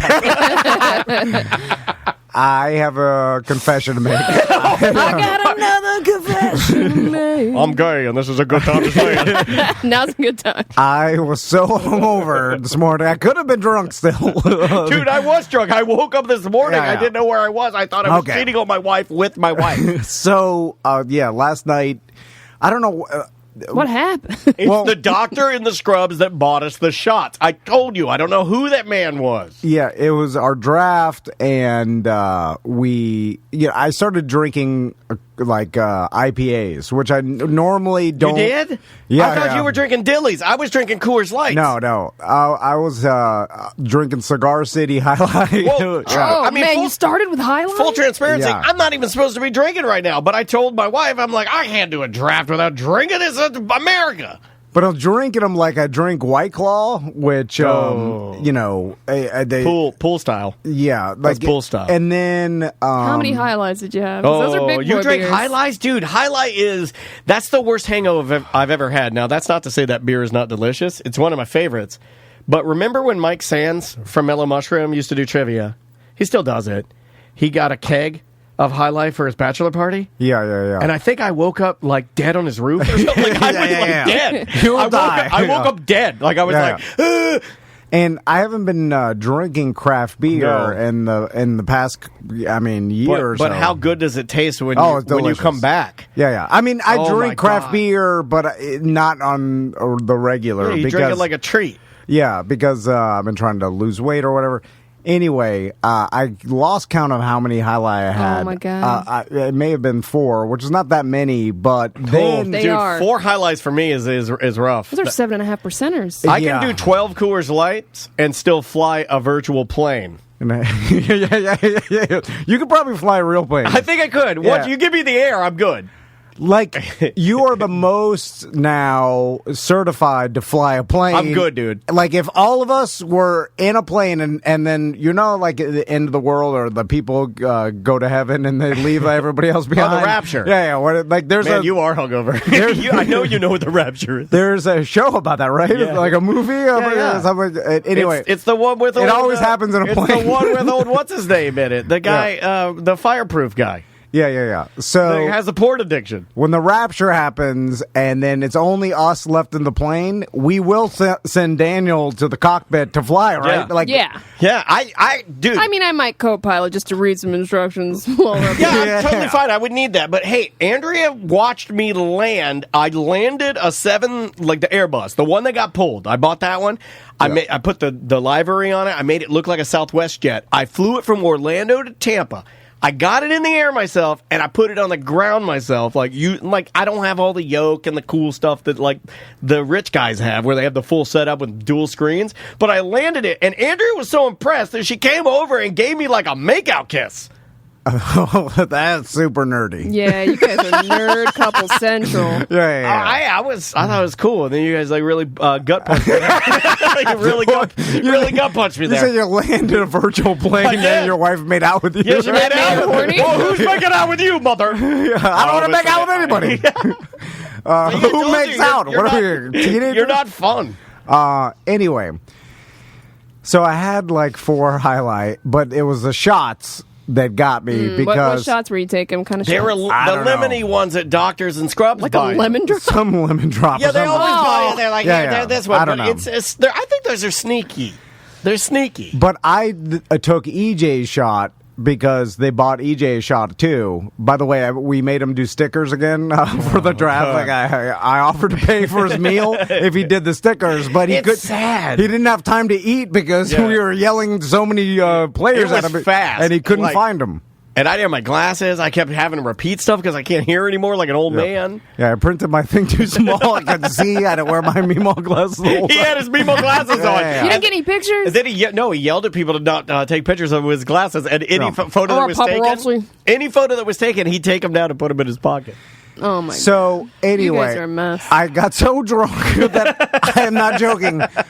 I woke up like 4 in the morning, like, and then I was like, "Oh my god!" I walked out on my tab. I can't remember paying or coming home. I'm like, "How did I get home?" Wait, that's our tab, not your tab. I'm so glad this happened to you guys. So you said you were going to pay. Well, I didn't remember. I was like, "Oh my god!" I walked out on our tab. I talked to you about it, and then I'm like, "Did EJ pay?" And I'm like, no, so, he drove me home. I'm like, who paid for EJ's meal that he couldn't eat because he was too busy putting some stickers on? And I saw he looking at it. He ordered like a kid. He ordered like a kid meal. He got like what? He got like a mac and cheese and apple slices. I'm like, what are you doing? You're a man. Get a burger with a knife in it. I screwed him because last year or 2 years ago when we did our draft in person, last year we had to do it online, but. I think I paid him like $100 or $75 to come to Johnny's and do that. Hey, now. It's like 3 hours of pain in the ass work. You know what? I mean, not pain. I mean, you have to look for the names as people yell them out on It's grueling. And then put the thing. It's terrible. You're putting stickers on a wall. But then we make fun of you behind your back. We should have gotten a hot. Not you, but EJ. Why don't we get a hot girl? Because how come we've never thought of that? Because it seemed like disrespectful and sexist too. Well, it is. And there's a girl in our league, and she never shows up to the draft. Well, she did 2 years ago. But she didn't this time. Yeah, she didn't want to get COVID. True. Is that what Smarter? I don't know. That's what this is. That's why I feel this way. She sent her husband to get COVID. Anyway, I'll bring it back. So, I did end up paying. I had to check that because I did not remember leaving that place. And I was like, man, you are a grown man. Yeah, it's embarrassing. You should not get that drunk at a fantasy draft. You're fine, you Uber. Yeah, no, I know. Of course, yeah. I didn't. Do you remember your drive. Uber and like? No, talking to the guy or anything? And I feel so much better about myself because this happened to me this past weekend, but I was at my own home, so it's fine. Yeah. Well, you started vomiting. Well, I did 2 drafts back to back. Oh. I started drinking at 12:30 p.m. Oh, yeah. And then you started with shots in between, and only ate once all day. Oh, yeah. See, I don't throw up. I typically don't either. I get even. No, I will. I mean, I haven't done it in like a long time, but I'll pee the bed. See, I don't pee the bed. I'd rather puke than That's pee more the bed. embarrassing. Yeah. I knew I was in trouble as I was leaving when I had the hiccups, and I was having to hold my breath and stare at. I was staring at the draft board. I was like. That was anger. I started getting hiccups too, right? You got anger. You guys That's how you turned know. into Barney from The Simpsons. Well, we're both alcoholics. So we look at it and we stuff. You got to stuff the hiccups down. You look at it, you're like, and then come back and you're like, you can't be manly with the hiccups, yeah. right? Then you're just like, and then people want to talk to you like, EJ's like, you ready to go? I'm like, I'm ready. And then I'm like, don't talk to me. I'm trying to get rid of the hiccups. Everybody just let me stand still like a statue. Anyway, so this morning... this is the revelation, the thing that you have to reveal to us? Yeah. I take Tommy and Max to school. And I drop them all off. the teachers we know. still smell like lemon drops. The teachers know. We drive in silence. I drive with my sons in silent, dead silence. And they're not talking. They're dead silent, too. Something's wrong with Daddy. Well, they had their draft last night, too, Pokemon draft. And I drop them off, and then I'm like, I am getting McDonald's. Oh, you want to talk crap about I get a smoothie they probably made my smoothie, and they're waiting. They're like, wait. They think you died. He didn't show it. Yeah, they probably You finally got COVID. You're like, he comes in here with no mask I knew he every didn't like time. the vaccine. I could tell. It drives that It's truck. like car he drives. yeah. Anyway, so I didn't go get my morning smoothie. I'm like, I'm getting McDonald's, and there are a lot of people at McDonald's. Because in the morning. everybody's fantasy draft last night. Yeah, like it is packed. Like I haven't been to McDonald's in a while, and people love it. And there's a long wait. McDonald's, and the drive-through, and the people that work there are pissed. Yeah, of course. Because they are grilling, and they are baking their asses off. They are mad about how many people are going there in the morning. Maybe if they didn't make their breakfast so goddamn delicious. I'm sure they're mad about the fact that they don't have any employees, right? Right. So they're short-staffed, and nobody wants to work there. Getting yelled at all day. Yeah. And then about 10 years ago, people made the idea. They're like, a good idea, and they weren't. Obviously we didn't know we'd be up against a pandemic, but they're like, let's put 2 drive-throughs, possibly 3. Yeah. What are you doing? Hold on, we don't have any employees. So what'd you get at McDonald's, buddy? I just got some sort of sausage, egg, biscuit, or whatever. Anyway. Oh, how good was it, though? Then I drove. Would you drive to the dry cleaners and parked in front and ate. In front of the dry cleaners? Yeah. Park in the back. Oh, you didn't want to come here with your McDonald's No, bag? no. I didn't even want. I had to park in front of the dry cleaner. He knew it. He didn't want to deal with my No. chirping. I want to eat it in shame in front of the dry cleaners. Plus, when you're hungover, even chirpers don't like chirping. And then I sat in silence, listening to nothing in front of the dry cleaners. Just the chewing. And which is loud, by shame the way. ain't my McDonald's. And I was like, this is how Norm feels. Now, that's not fair. I bullied Norm in my head while I ate McDonald's in front of the dry cleaner. This is how the less fortunate feel.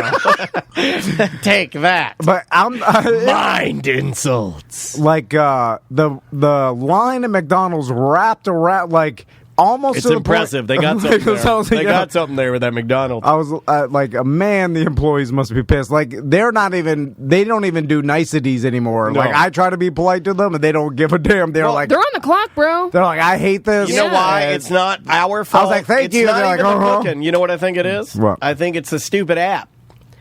They got that code app thing now, and they like. Did you get a recorded thing? Like when you drive up, you'll get like. If you're going to use the McDonald's rewards app, and they do like a recorded thing. Oh, yeah. Before. Right. And I think that's what's pissing them off. You know what I mean? We had it down to a science before. The lines are long, but they didn't have that extra step of like, please scan my reward. That's silly. By the way, McDonald's, you should get a less cheery person to record that pre-recording because the person that comes on after is pissed, and you can tell. Yeah, the bar is too high. The difference between the cheery recording that they obviously have some voiceover person do for corporate or whatever, it's fake, and then they do like the promo recording, and then the person goes like, "Hey." And then you're like, what you want? What do you need? And you're like, well, that's not very cheery. So you should have them record the recording in a less cheery manner. Even at its best, it's jarring. Right? Even at its best, because you're going to have like high-pitched, cute girl voice. You should just like have it be a robot. Yes, yeah. Something where it's the difference is not so much like cheery female voice and very pissed off person taking your order. You're doing the vomit. It's coming again. Oh, man. Oh, man. Well, anyway, so how do you feel about your team? Good. I'm garbage. No. You don't win your your fantasy football league at the draft. It's all. Oh, I like that. The draft is part of it. It's the motion in the ocean, not the length of the wand. It's the people that win their fantasy leagues. They have to keep up on it, and they have to jump on like waiver wire, and when some player gets injured, you pick up their backup off. Those kind of deals will win you the league. So at least keep up with it for the first 6 weeks. Just to try to get into the playoffs. So anyway, I didn't hear about this. So Butler is in our chat room. Butler, get in here. Butler said, "I haven't had McDonald's since Tom and I bought it as a company meal on the road." Well, that was us coming back from the sports fishing trip. Right? Or did you guys have McDonald's some other time? No, that was it. Yeah. Oh, okay. I don't remember that. We were out on the boat for 8 hours, and then he's like, in his Trump truck, like, let's go through this tiny McDonald's drive-thru. By the way, I sometimes still laugh that we took Samantha offshore. Problems now. 40 miles offshore. We saw a nuclear submarine. Yeah. And nobody put on life jackets, and I was just staring at them the whole time. I was like, I didn't even know what those were. That was a stupid idea. That I apologize for. I want to do it again. I have permanent bladder damage from holding my pee for 8 hours. She wouldn't jump off, and then the captain dove off. And then I went to go pee in the gift shop afterwards, and the lady got mad at me and made me buy a Coke. Worst documentary ever. Be in the gift shop. We're like, hey, let's go on this White Claw fishing boat 40 miles offshore and try to fish. We're holding hands for an hour. Fish for dolphin. Didn't catch a damn thing. Yeah, we didn't. And they're like, and then they jumped us off because they're like, you guys are bad luck. And they went back out and caught everything. They did. Yeah. Damn it. They never got skunked before until they took us out. That's our sign there. The storm churned up all the... I brought a banana. Yeah, so luckily we had all the bananas. Yeah, that's bad luck, right? The weed lines, it was all... The fish couldn't see the bait. Anyway. Stupid fish. Sorry, Samantha. Is this what this is? It's 2 like years an later. audio confession. Yeah. You know what? Get it all out, guys. Everything that you've done bad, just confess it now to the Twitch family. I love it. It's like, I should have, had the forethought of been like, hey, let's not take Samantha out on a center console, like 30-foot. Well, it's not her favorite thing. Boat with no bathroom. Well, it's not her favorite thing. Just like, I mean, she's offshore fishing. She's a new to an intermediate hiker, right? Like this is a new thing. Yeah. Look, I don't mind going out on a boat. Yeah. I didn't realize we were going to be out there all day. Yeah, we didn't realize that. I didn't realize that. Well, it takes 2 hours. We got out there before the sun even broke. I just do what I always do with any event that's going wrong. I just start drinking it till I forget about it. I did this at OLE. I'm just like, you know what? I'm just going to drink until this is over. Yeah. I did that. Apparently I did it yesterday. Which works, by the way. It does. It does. Yeah. If you are having even a medium time, if you just start drinking, it's better, right? Would you like to do some emails? Yeah. We'll just power through. I printed out a bunch of emails this morning. If you want to send us an email, it's really the easiest way to communicate with us. You can leave a voicemail, but sometimes people don't like to do that. show@tomanddan.com. We've been getting a lot of good ones. First email. All right, so this is from our buddy Cadillac Pat. We'll be talking with him tomorrow. Florida trash dog names. Ooh. My buddy JJ, you remember the wild man I used to roll with? Well, he passed away almost 2 years ago now, but his dogs all had Florida trash names. They were Jasmine, a bulldog, Angel, a pit bull mutt, and Lady, a Chinese trash. Come here, Angel. Come here, Lady. Jasmine. Come here. Who's my girl? Yeah. Who's my girl? Like trying to be elegant names. We got a lot of submissions for a lot trash dog names. I wanted to open this up because I think this could actually end up being bigger than we even think. I don't know what the plan is for Pints and Paws in the near future, but it would be possible for us to crown an actual trash dog contest. You know, like we could do an actual trash dog contest. Like everybody bring the trash dog to one location. This won't be a problem. Yes. Now you're thinking. They're all biting each other. For the fittest. Now he's thinking. Yeah. Now you're thinking with your comedy head. I couldn't bring Lena would bite other dogs. She bit Isley. She bit Isley and put a nick in, like his ear was never the same. It always had like a tear in it. Like she got him good. I thought of that the other day, man. Lena would bite. We'd bring Lena to the dog park. She'd bite all the other dogs. I was like, Lena is a bad dog. What? Crystal would not accept Do not it. say that to your wife, man. Oh no. One of my favorite memories, as far as comedy memories, is going to Joseph and Jesse Martin's John Lennon tribute in the park. You guys brought Lena, and the Lena was trying to eat the faces of all the children that were playing in the dunk tank. Bit my niece's face. It's a lot of biting. At least she went out biting. Like, towards the end of her life, She's biting at the walls. Seriously, she'd go into the corner and just start biting. They call it fly snapping. Fly snapping. Yeah. It's like a neurological disorder. My dog used to do that too. Yeah, she'd just go into the corner and start snapping at imaginary flies. He would do it at people. My dog would do it at people. They're like, what are you doing? Look at him go. It's what they do best. Look at him. She's in her element. Get him. Oh, man, that's funny. All right, this person says, I want to send a quick thank you. Because of Tom's little trailer issue, I checked my boat trailer bearings, and they were due for a greasing. I'm certain I wouldn't have been that idiot on the side of I-4 with melted bearings. I love you, Tom. You are all doing the Lord's work. Look at that. You're paying it forward. Well, I got a bunch of other emails saying, quit talking about bearings. It's stupid. No one wants to hear about your boat. I don't care. And I'm like, I'm sorry, bro. No more. Enough about the goddamn bearing. I'll talk about them next year when I burn them out again. Just you wait. Yeah. Like, I'll bet on myself to fail every time. It's a good bet. We're going to do bearings week, right? Next week. I will screw it up again. Yeah, for sure. Yeah, see you in a couple years. I do not learn my lesson. Next email. All right, cleanest bathroom in the theme parks, because now there's a whole debate on who can go poo anywhere or who can only do it at home. Yeah, Tony Rage is off Friday. He wanted to actually come in to debate you on, like... Oh, yeah, he said he'll go poo everywhere. Yeah, he's just like me. We are an evolved specimen. We're just... I'd say you haven't evolved. No, we are evolved because, like, we literally... That's what animals You're do. Neanderthal, yeah. Like a horse would just doo-doo at a parade in front of a million people. Correct. So this analogy is going sideways on me. I have to overcorrect. Quickly.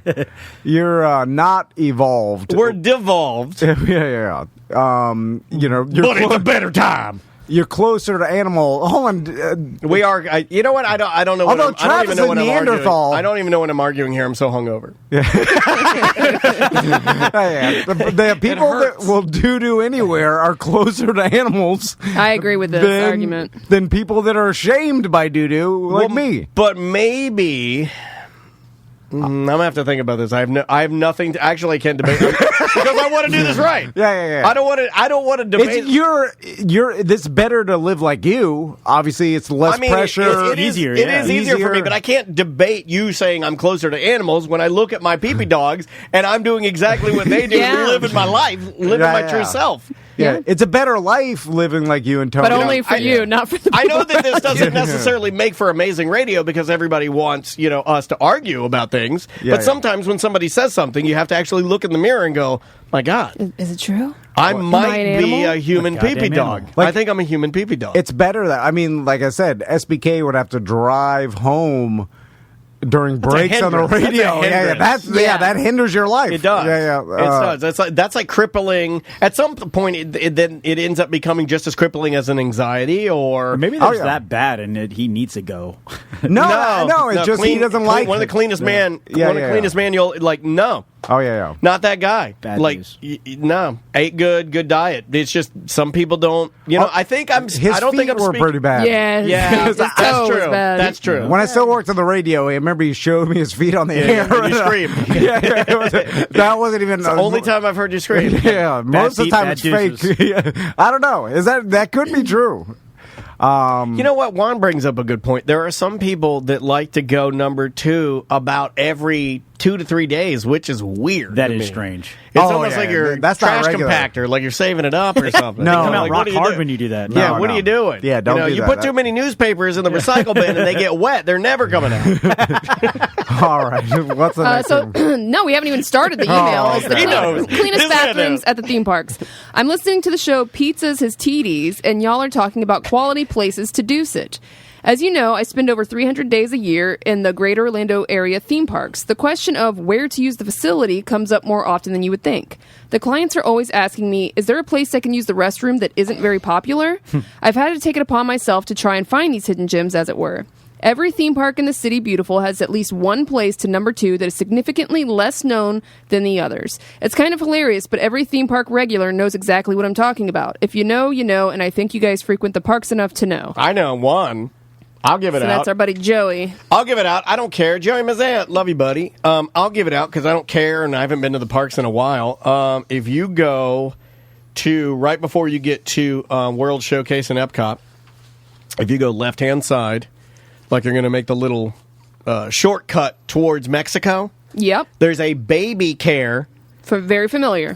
facility Yep. there. Just go in and say you're waiting on your wife or husbands. It works for single people too. Just go in there and say you're waiting on your husband or wife and they need to use the baby care thing, or you're checking to see if they're in there. Just go You use chirp too much. You don't have to say anything. You just go in there and do your business. But if they and get say out. anything, I mean, like if they, I've if they- never had anyone say anything. to Yeah, me. there used to be a lady there one time during, maybe because of masks. I don't know. Maybe. Maybe like a mask thing. But yeah, that's the cleanest one, and it's you get a full bathroom to yourself, nobody else in there. So it's a family bathroom. There's a bunch of them. They have like rooms that for you to like change a kid. How And regular bathrooms too. They have both. But how frowned upon is it for a single male? Whoa! That's a big boy. Wow, man! I didn't actually even saw feel the like purple blobs coming That one out. took him by surprise. I saw the purple blobs coming out. I was like, I feel fine. Yeah. And then it just happened. You know what's weird is I could not taste that sneeze in my face. You look scared. He did. He was terrified. Was that a heart attack? Something That's a mini happened. heart attack. It's that McDonald's coming back Oh up. yeah. No, I don't throw I up. know where that's coming. I haven't thrown up since that chicken. Yo, the you'll be- Target A little bit chicken. of dry McDonald's biscuit stuck in I'm that throat. building my record again. It's He'll been- be throwing up, but it's a been different 2 way. years. Yeah. Anyway, I think I have a fever. so how frowned upon is it for a single male to use that family style bathroom? Like, if not as frowned upon, obviously, as you using the handicap bathroom, right? That's a good question. Like handicap, you Here's using the thing. That's a great question. If no handicap. one's using it, there's no shame Yeah, I in the think it's game, fair right? game. I But think it's if, fair game. if there's nothing else, if there's other things available and you go and use it, and then there's some mom standing out there with her kid, you're going to get yelled at for sure. But let's no think- matter who you are. But let's think about this. There's more families at Disney World than handicapped people, I would say, right? Just out of Sheer numbers. Sheer I don't know. numbers, Last yeah. time I was I mean, there, there's- I'd say it was 50-50.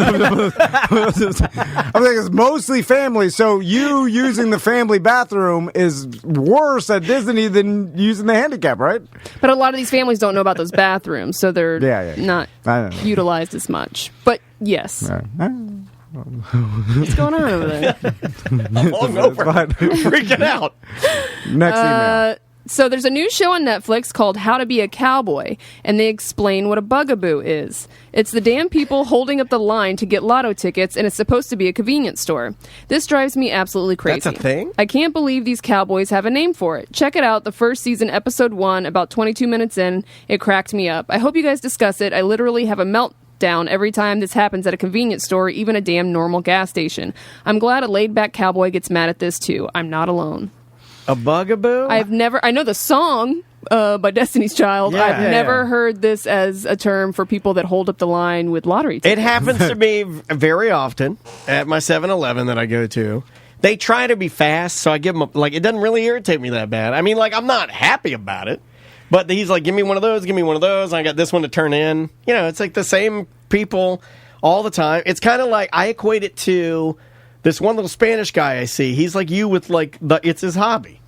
He enjoys it. You know, he just comes in there and he gets his little tickets and he goes out and he scratches them and he'll see him tomorrow. You know, it's like a thing. Yeah. He's not trying to get rich, and he doesn't go in and he's not selling his house. He goes in and gets like $10 worth of tickets once a week. Twice a week. I go to my local 7-Eleven all the time. Yeah. Do you see these people? I one wheel up there. Yeah. And it's always characters. Don't tell people that. And usually the people that buy the most lottery tickets seem to be the poorest.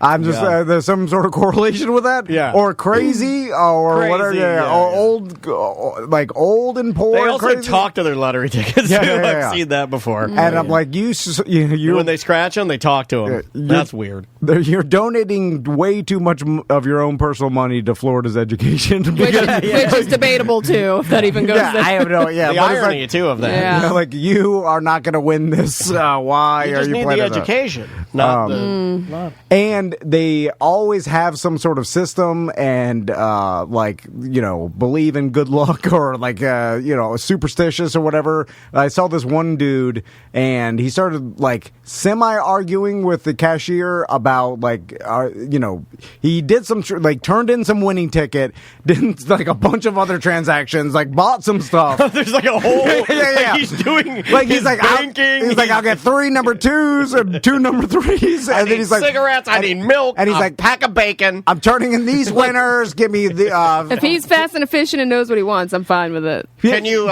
press this Cuban for me? But here's the problem. Tap 3 times. Yeah. Then he's like, I want 3 Powerballs. He does this whole thing, and he's like, I want to purchase these bananas and this and this prepaid phone card, and a lot of junk food in there. And I need a 14-foot iPhone cable and a propane tank outside. And then she does all the transaction, and he owes $11 or whatever, and then he pays, and then after the transaction, he's like, wait a minute, was that right? and then she's like, yes, sir, it was right. And he's like, are you sure? I'm like, this doesn't seem right. He's like, and she's like, I assure you, I'm missing a jewel pod. I would not, I will not cheat you, sir. And then he's like, I don't, and I'm like, please get the hell out of here. She's not. You got to stop going to 7-Eleven, buddy. It's the closest place to get. Well, then you got to deal with the trash people. Oh man, it's real bad. Castleberry 7-Eleven.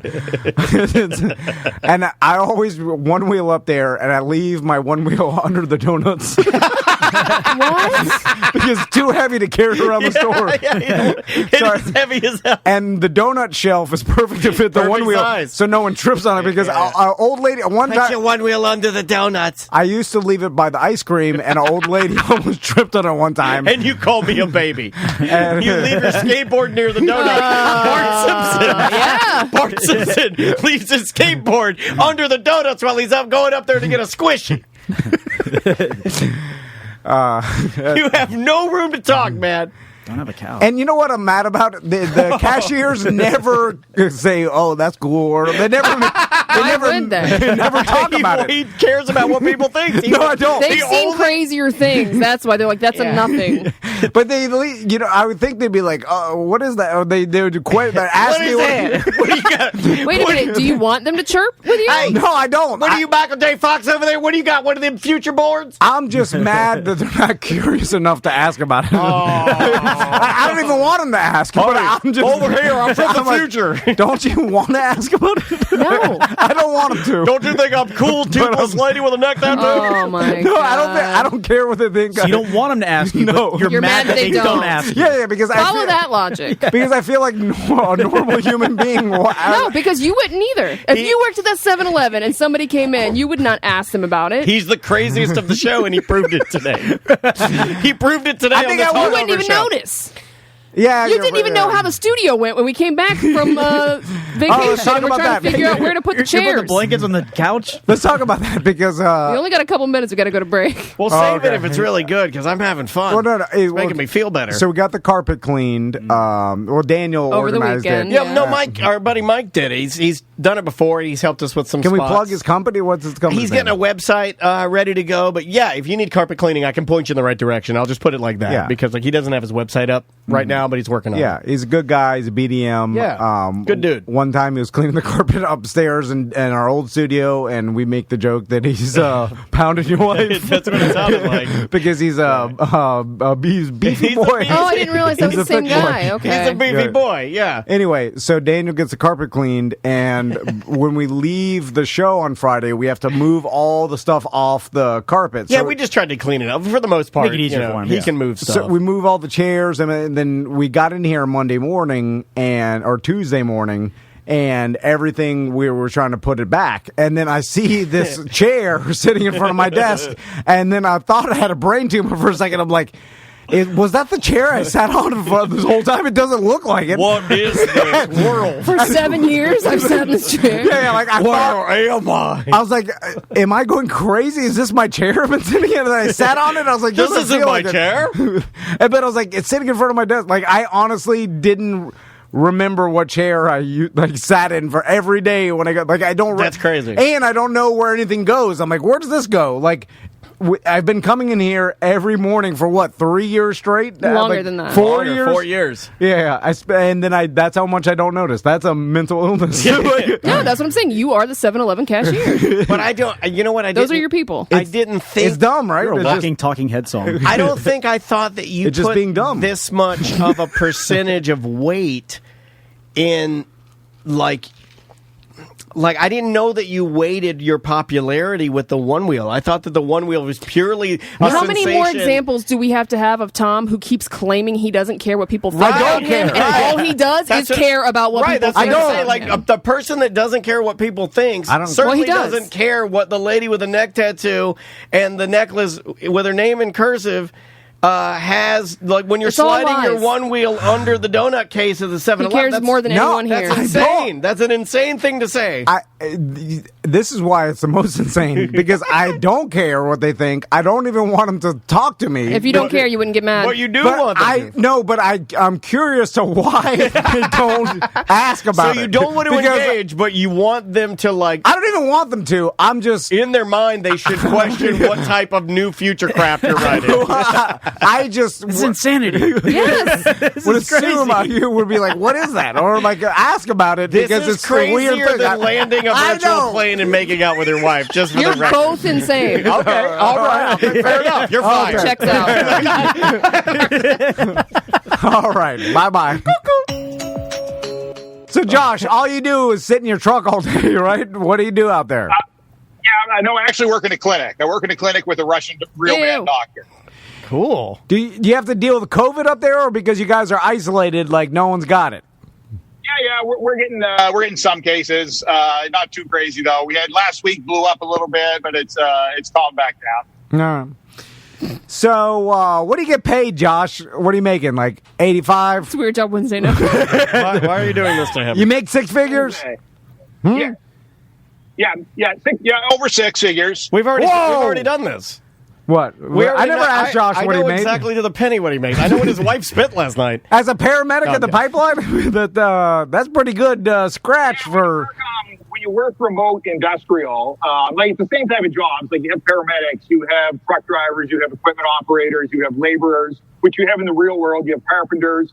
But the general rule of thumb for remote industrial work is you double what you would make if you were working in the quote-unquote real world. The chat room is reminding me, and Samantha and I both knew, that you have asked this to Canadian Josh about 10 times. Oh, okay. And you have some sort of horrible It's one of the obsession 12 topics. with what people make. And I think you'd like to hear what they make. And when you hear that somebody makes more than you, which Josh is very close, you get unsettled a little bit. And you're like, whoa. A little bit. A little bit. Everybody thinks it's a taboo to talk about what people make, and they never want to mention it. So I find it interesting, and I'm sure other people do too, because That's it's like- such a taboo topic. And no one's like, "Oh, don't ask people So what they make." you like to do taboo things, is what you're saying. I like So taboo. Yeah. I had a feeling. I will text you a picture of what I made. I'll text you my FaceTime after we get off here, okay? Oh, wow. There's this taboo porno from the 70s, and the same It's guy. like your mom and your aunt. Yes, Yeah, well, I it's know the two one you're aunts. yes, I know the one they're talking about. And he's sleeping on a beanbag bag. The beanbag chair. I know. He passes out the beanbag chair. And then one of the aunts like, his ding dong fell out. Yeah, like I'm gonna try to, She's like, I water wet it, And yeah. Then the other the mom was like, "What are you doing?" And then she's like, when in Rome. She says, well, I guess we'll keep it in the family. At the end. She's like, how can you remember that? But you've asked Canadian Josh the same question 25 Well, I care about that. That is something I'm into. Talking to Canadian Josh, I don't even care. If you're asking me whether I'd rather be watching that porno right now or talking to Josh, the answer is yes. Well, Josh, you know. Yeah. You're just like me. I know the deal. Yeah, you can abuse me. It's Stockholm. You guys are Stockholm Syndrome 100%. You guys, you can use me, abuse me. I'm a 1095 BDM. Always have been, always will be. Regardless, you can dump my bit right now. Never see it again. I'll still pay. I'll still listen. Oh, wait a minute. I don't like it now. Hold on. Oh, you're taking the power away. I only like it if I think it hurts your feelings. Yeah, it's working. I'll never watch it again, baby. I promise. With you, Tom. No feelings. Yeah. Most, buddy. No feelings. Don't care. Yeah, I like that. Yeah, we used to have seen how I think you and Josh would be good roommates. Daniel made EJ pick him up yesterday and drop him off, and all we did is make fun of how fat he was yesterday. Well, he couldn't eat his dinner. You guys are bad people. That's EJ. He's a bad person. We're only hurting bad people. Yeah. So we're actually heroes. No, we are heroes. Hey, if you ask a little kid who hurts bad people, and if you say you ask a little kid that, the little kid will say superheroes. Yeah, exactly. We're superheroes. Yeah, we are superheroes. We know you're Orlando's Batman. We know that. Nothing else needs to be said. All right, Josh. That's it. That's all I got. Beavers, I love you, buddy. Okay, I'll text you my pay stub, Tom. Love you guys. Beavers, all right, I'll be in touch, man. I'll be in touch. Free Brittany, Beavers. All right, get out of here. I love that guy. He's fun to check in. Yeah. It's cool that we can do that. It's cool that we can just shoot up using cameras and the old internet. And heroin. I was like, what the hell is this It's cool to shoot up heroin. Yeah. No, it's not. It's not cool. It must feel good though, because it. Well, do you just fall asleep? Because that's what I was like. I think your heart stops. Well, I think you do though. I think you can you kind of get. I mean, you can drowsy and you. The people that at down. least in the movies and the shows, they shoot the heroin up, and then they're like, and they're just like, I'm like, are you asleep? Are you enjoying it? Like I like getting a little bit high in THC and then like doing things. Yeah, you want uppers. They want downers. Yeah. Well, I guess. But it's like if you're asleep, you're not enjoying the feeling, right? You don't always fall asleep. Yeah, and then I think this falling asleep part's probably not That's too much. That's not a good part. Well, that's probably when you're quite close to expiring, I would imagine. Well, that's how they depict it in the shows. Yeah, that's real. They do. So is it There's also a talking tiger in movies too. Well, I guess you're right. I knew people that used to do a lot of pain pills, and they wouldn't fall asleep. So I imagine it's the same opiates, the same deal. I guess shooting it up is way more instant, but it's still an opiate.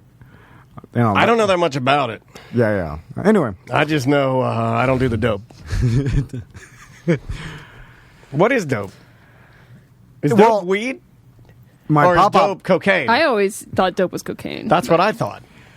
That's how we referred to it in my neighborhood. Yeah, that's what I thought weed as a weed, kid. Dope was cocaine. Dope was cocaine.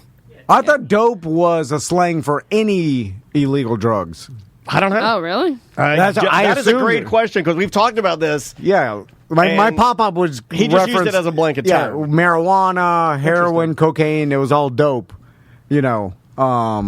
And that's what I assumed, that you could use it interchangeably with any sort of drug. It's just referred to any drug as a dope. Yeah. I think that it depends. Yeah. So let's do some voicemail. Oh, sure. I can definitely do voicemail. We're trying to see what the chat room was talking about. If you'd like to leave us a voicemail, super easy to do. Just get our app. It's totally free, and you can hit a button called Mediocre Messages. It sends a little email to us with a voicemail message like this one. Hey, Tom and Dan. I've been listening to you guys, and I've been a BDM now for about 6 months. I live out in Orange County, California, but spent about a decade in Orlando when I started listening to you guys back in the early 2000s on Real Radio. Excuse me. Anyway, I just bought some of the new merch. Haven't gotten it yet, obviously. And also, my parents live in Orlando, and I got them to install the Guardian water softener system. The guys there were fantastic. All right. And so they are going through that install process right now. Sweet. Love the show. Happy to be a BDM. And good luck to you guys. Okay, I saved this message for one reason and one reason only. It wasn't the free shout-out to Guardian, who we love. Yeah. Client, yes. This man didn't need to leave this message, but it was a great message, and he sounds like a very nice man. Yeah, he is. He just sounds like he didn't have to do any of that, and that probably wasn't even sent to be played on the air. But I just wanted to play it to tell him and everybody else that if you send me a message like that or the show a message like that, I like it. Yeah, and he's a pleasant person. That helps us a lot. It does. Honestly, you know what's weird? This is the magnet pulling again. I literally just got a text from Josh, owner of Guardian Water. No way, we haven't talked to him in a while. Last time I saw him was like a year ago at the hotel. Remember, he was staying at the same hotel? For the little getaway right after my mom passed. I saw him. Text me 5 minutes ago and like, hey, I got some testimonials for the next commercial. And then you play this that's weird. Cool. Yeah, that is weird. But thank you for the message, sir. Thank you for being a California BDM. That's very cool. Also, that works for a free plant from Gabriella Plants. For his mom and dad. They're local, too. They could even pick it up or we'll send it to you. So just, and this works for any sponsor of ours. If you spend $159. Not True Leaf. Not Truly, yeah, right. True Leaf's got their own. We'll send you a True Leaf specific gift if you use True Leaf. True Leaf's medical marijuana, by the way, just in case you're wondering. But use our sponsors and then fill out the form on the front of TomandDan.com, and Gabriella Plants will ship you a plant. They ship to California, like all 50 states. And you can get a plant. So you can take credit for your parents' system from Guardian Water, and you reap some benefits too. Yeah, like a referral program. I've been seeing people get those plants too, and it's like I love the unboxing. Do you see Andrea got hers? Did you see the plant of the month is the one you gave us? So now we have two matching ones. Oh yeah, I saw that, the prayer plant. Yeah, it's cool. Like I got so many plants now. Like the ones that you gave us are thriving. You're good at that. Your plants are very healthy. I'm propagating a bunch of. My wife bought me a greenhouse. Cool, dude. And but I'm okay. Just you guys, right? So wait, just us girls. Did Butler leave? Is this Butler's there? You don't want him listening. You don't want him to have any dirt on you, buddy. So she got me this greenhouse because she knows I like plants, and I think she's been concerned that she's not like She's been mentioning a lot lately. She's been bringing up plants, and I think it's because trying to speak your love language. Yeah. She's like, she gave me a compliment on some plants. She's like, "That's a nice plant." I'm like, "Wait a minute, you don't really care. You're just saying that." So anyway, she got me this greenhouse, which is cool. But it's like super El Cheapo, Alibaba. There's you don't say a damn word. Yeah, man. What are you doing? Yeah, but does she already know that you hate it? Have you been like this? So, did you do like what an ungrateful kid would do on Christmas morning, where you're like, "I didn't get my laser tag. This sucks." No. Don't do that, man. Don't be a D-head. Come on. Because I've been looking for greenhouses, but I was looking at like nicer ones. You're like me. You're very specific. Yeah. Once he finds something that he likes, like it would anger you if I went and bought you like a one wheel that wasn't the specifications of what you wanted after you'd been like kind of dreaming about it, right? Well, the one wheel, like I bought mine used. Well, what's cheap about it? Explain the greenhouse to me. Okay, you know when you buy something and there's no actual pictures of it, is there just like a Photoshop? And like our villain shorts? Yeah, like our villain shorts. Like where there's the gambling shorts. You're like, wait a minute, there's no, like, these have never been made. Like, I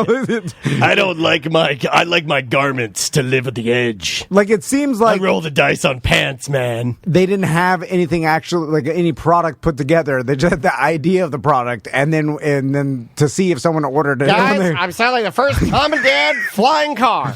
And then only have a picture of it. and it's all just like see-through tarps.